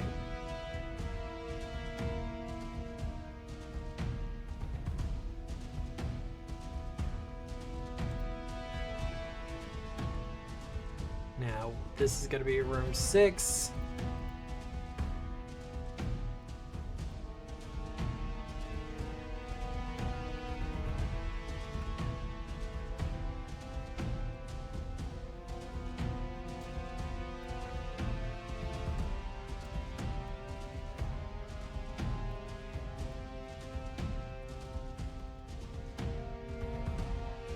This one's gonna have to be severe.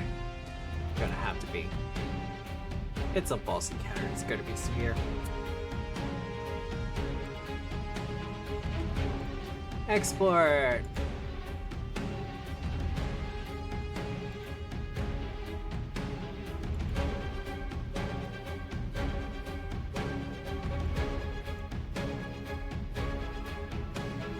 That's to that.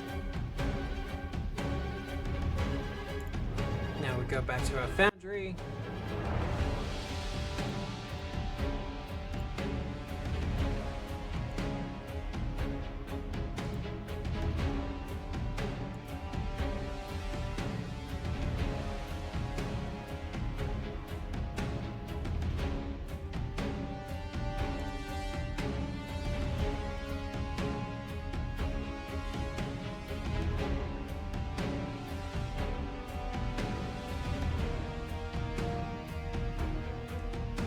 Make sure the walls are good. The walls are beautiful.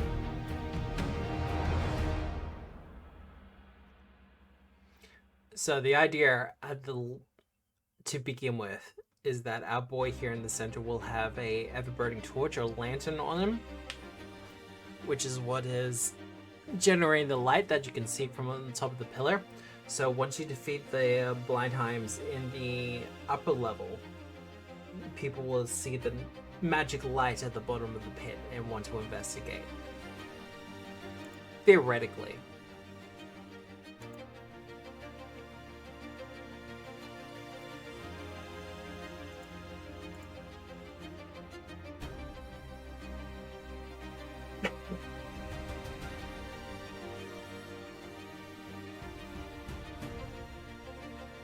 Now, as a severe encounter,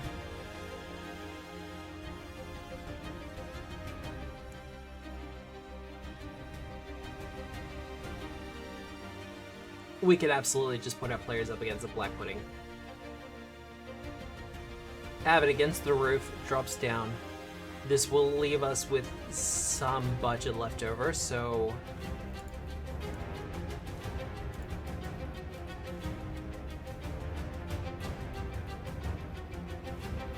into 5th level creature.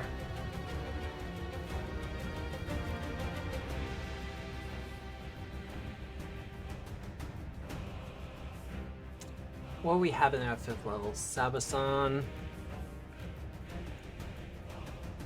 Oh, this was our weird bat demon thing, wasn't it?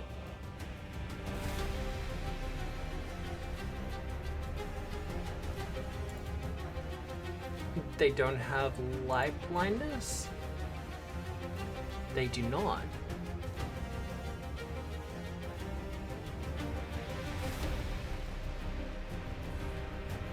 At least he didn't die in the dark. That's very true.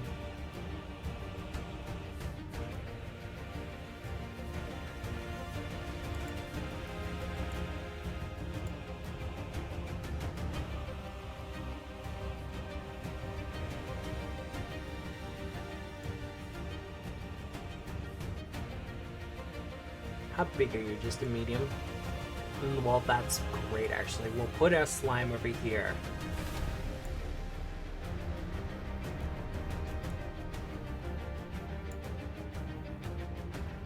And our Sabason over here.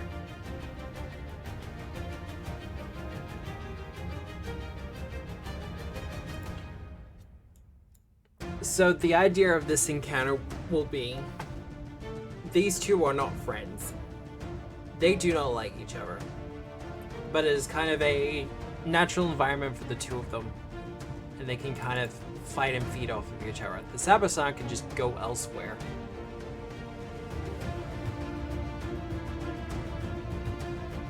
But this makes for a decent lair for him.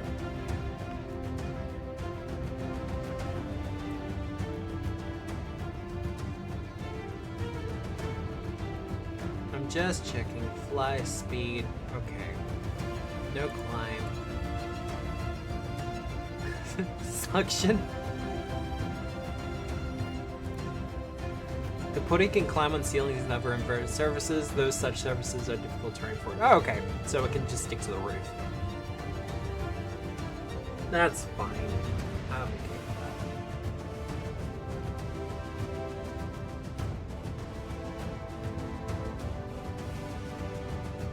But that would be a severe encounter.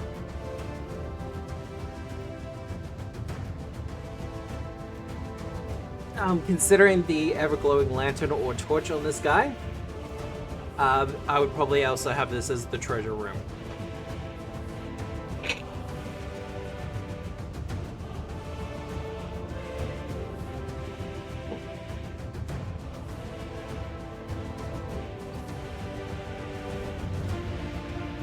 Oh yeah, no, super dangerous.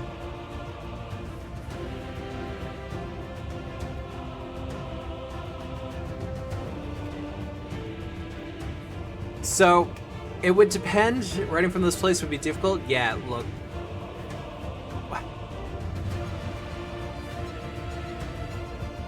So the ooze has no compunctions towards attacking this Amazon.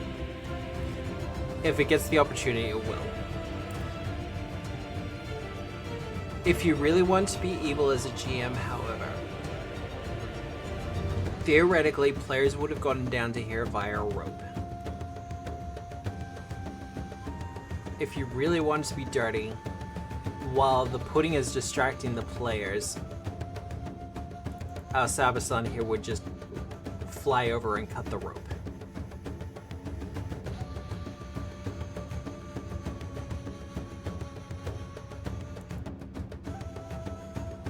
Thus, kind of trapping him down here. I would probably suggest against that course of action, purely for the case of this is level 5. Your players are not going to have a lot of options to get out of that pit.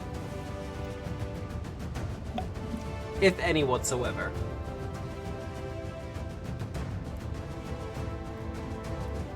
But yeah, nice, quick, nasty. Love it, love it.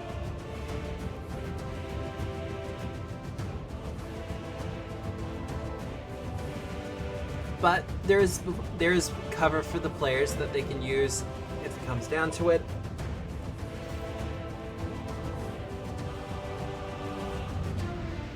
And ideally, I would put a magic item or two on our actual corpse here. That would help in this fight.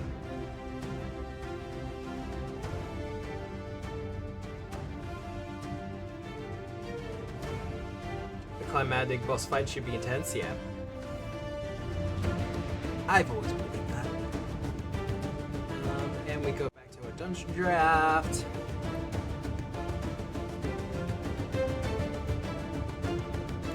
what are we up to? 6.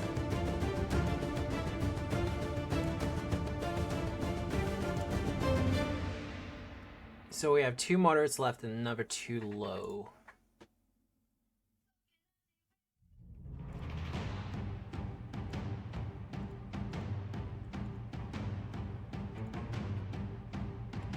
Are we happy with that positioning? Yes, we are.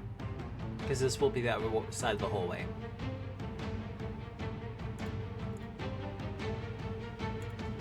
Slab, that.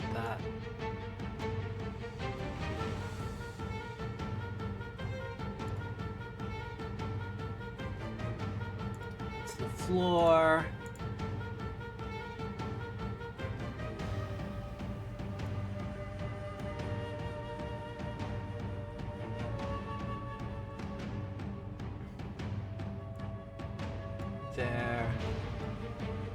There.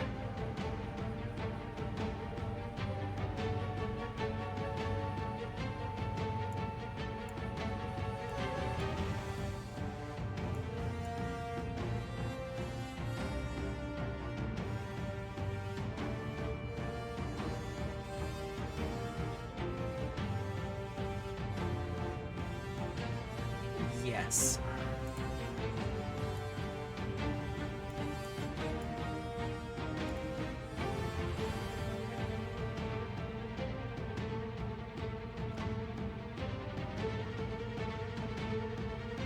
No, that's a little too bright for what we're after.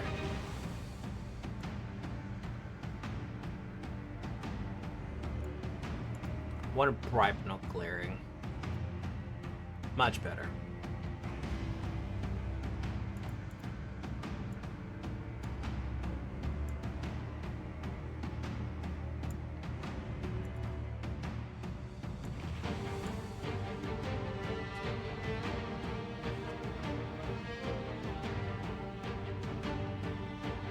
Alright, let's put it outdoors.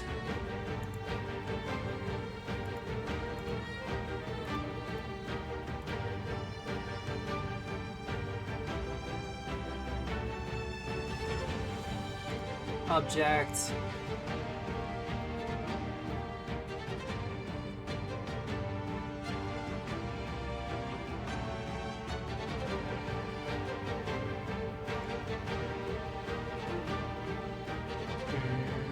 I don't want something sphinxy.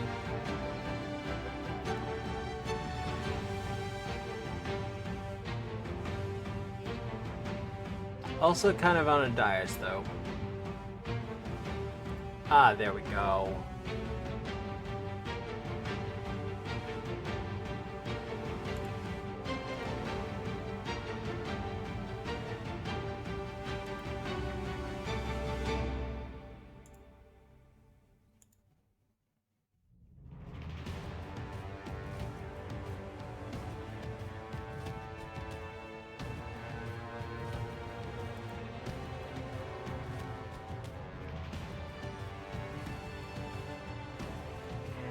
Bench.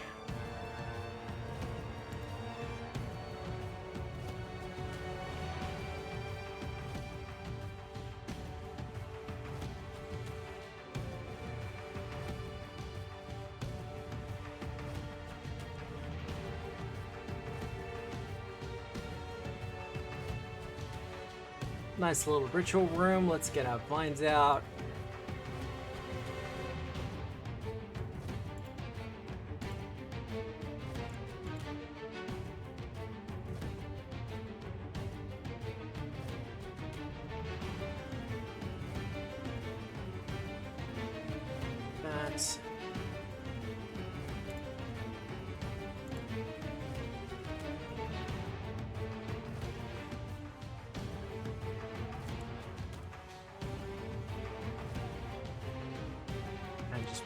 Poking out, that's good, that's good.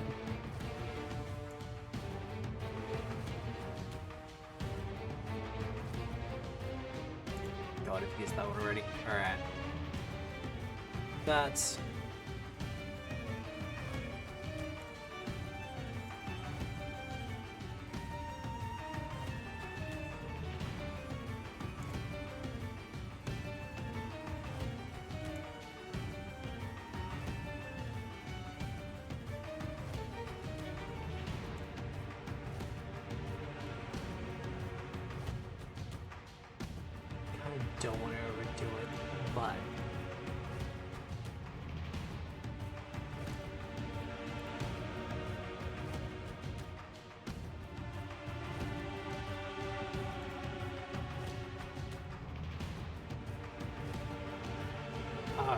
Right.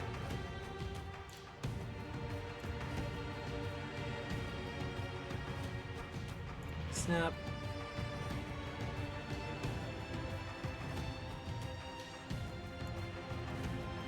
We'll probably do our Lightwell thing for this one in particular.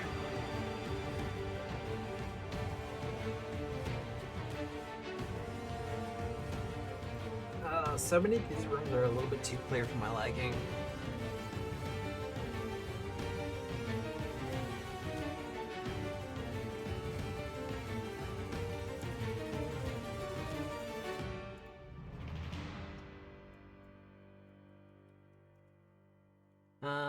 Pillar. That. Yes.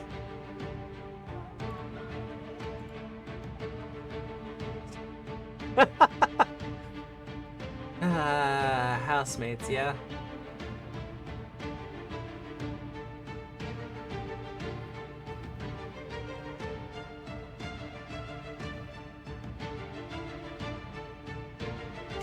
I kind of don't want it to overstay its welcome. Nice, simple, let's go.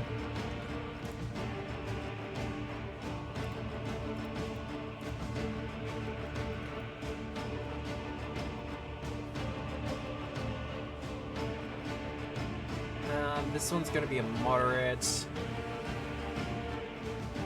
As compared to the previous ones, yeah.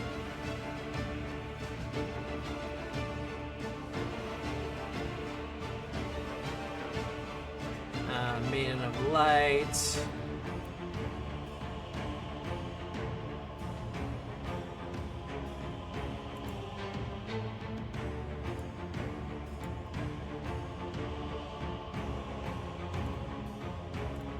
Export.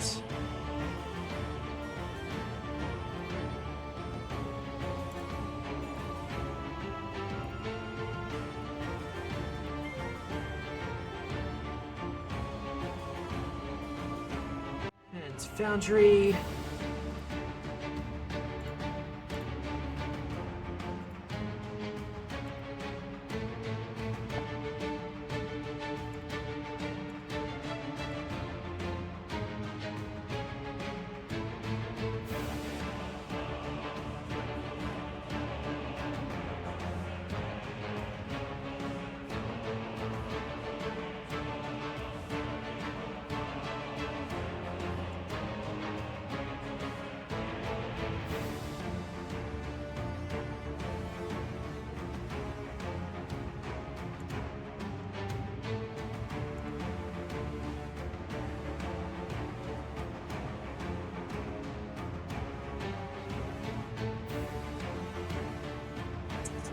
Want it to be a little bit more boxy.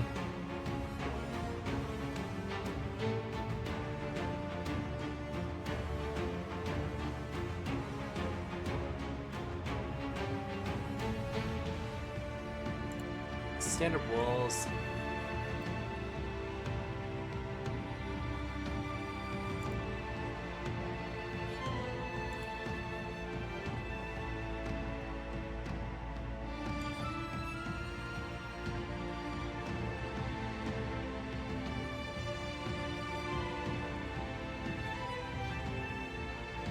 And there's only so much I'm going to be able to do with this because the lighting was done in Dungeondraft. Site restriction, none.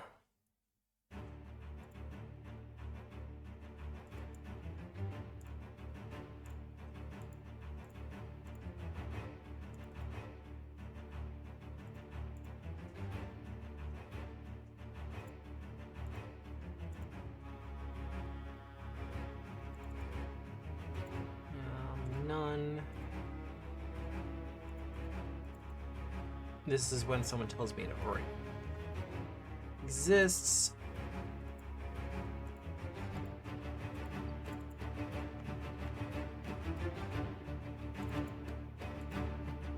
None. None.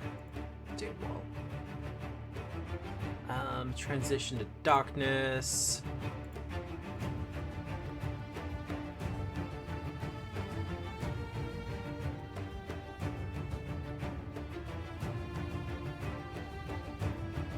Oh, that's worse. We're up a well, actually.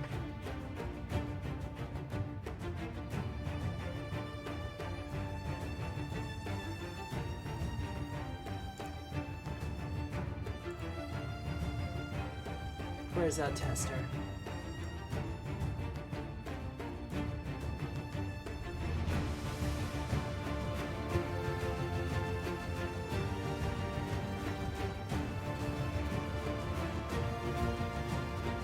Yeah, no, that's actually worked really well. This is supposed to be moderate.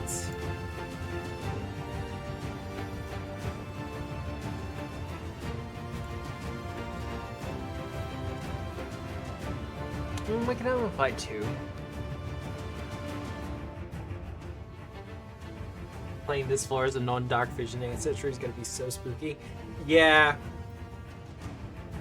I mean, hell, playing it as a dark vision ancestry, you're gonna lose a lot of details.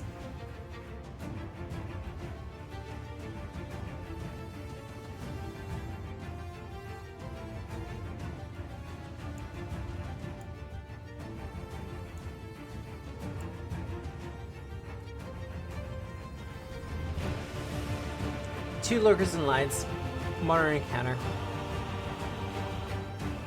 Actually, do we want to do that?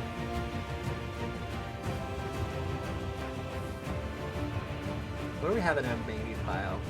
Because there's not a lot of light in this room.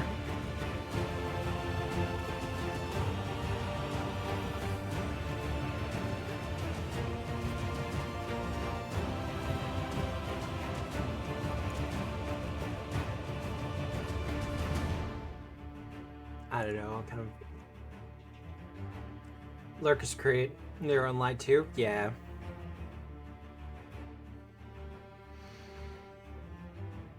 I'm just thinking shadows instead.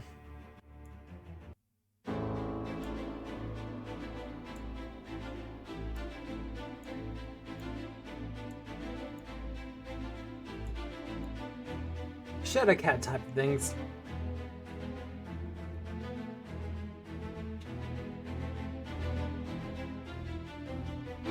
Okay, well, alternative.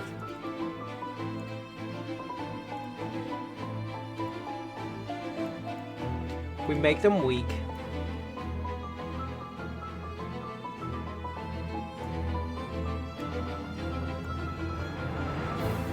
And we make this room a little bit more terrifying.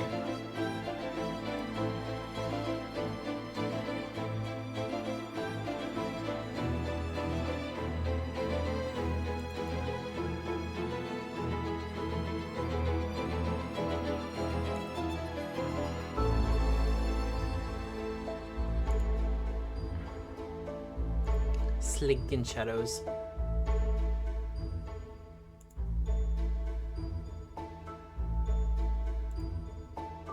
Four weak shadows kind of hiding in the corners. Players can stand in the middle and to protect themselves.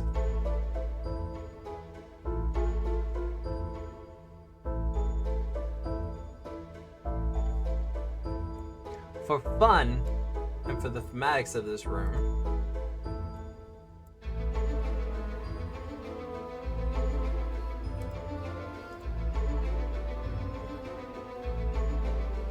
just because I like to make things more complicated than they probably need to be.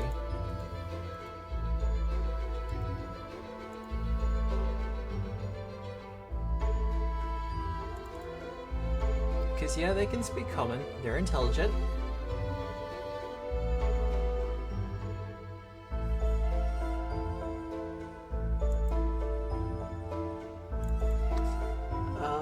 Blend with light. Invisibility is option. So yeah, the idea with this room will be more of a I want to say backstory room, but the idea is that the players will see the lurker in light dying, injured on the ground, and players, being players, well, kind of being curious about that, I want to help out, and the lurker and light can tell them about the shadows. Be careful, the shadows will kill you. Please help. I'm going to be so glad when alignment's gone. Less than a week, everyone. Who's excited for the remaster? Not too far off the date now.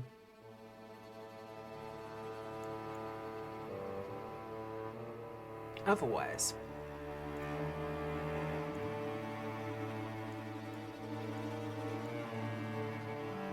we are going to... I'm about done, so we're going to find someone to raid into. Oh, you know what? I know we have a tendency to rate them every week, but that's because I like what they're doing. Waffles and Maple Syrup are currently streaming live with Outcast and Outclassed. That's their Strength of the Thousands game. So we're going to raid into them.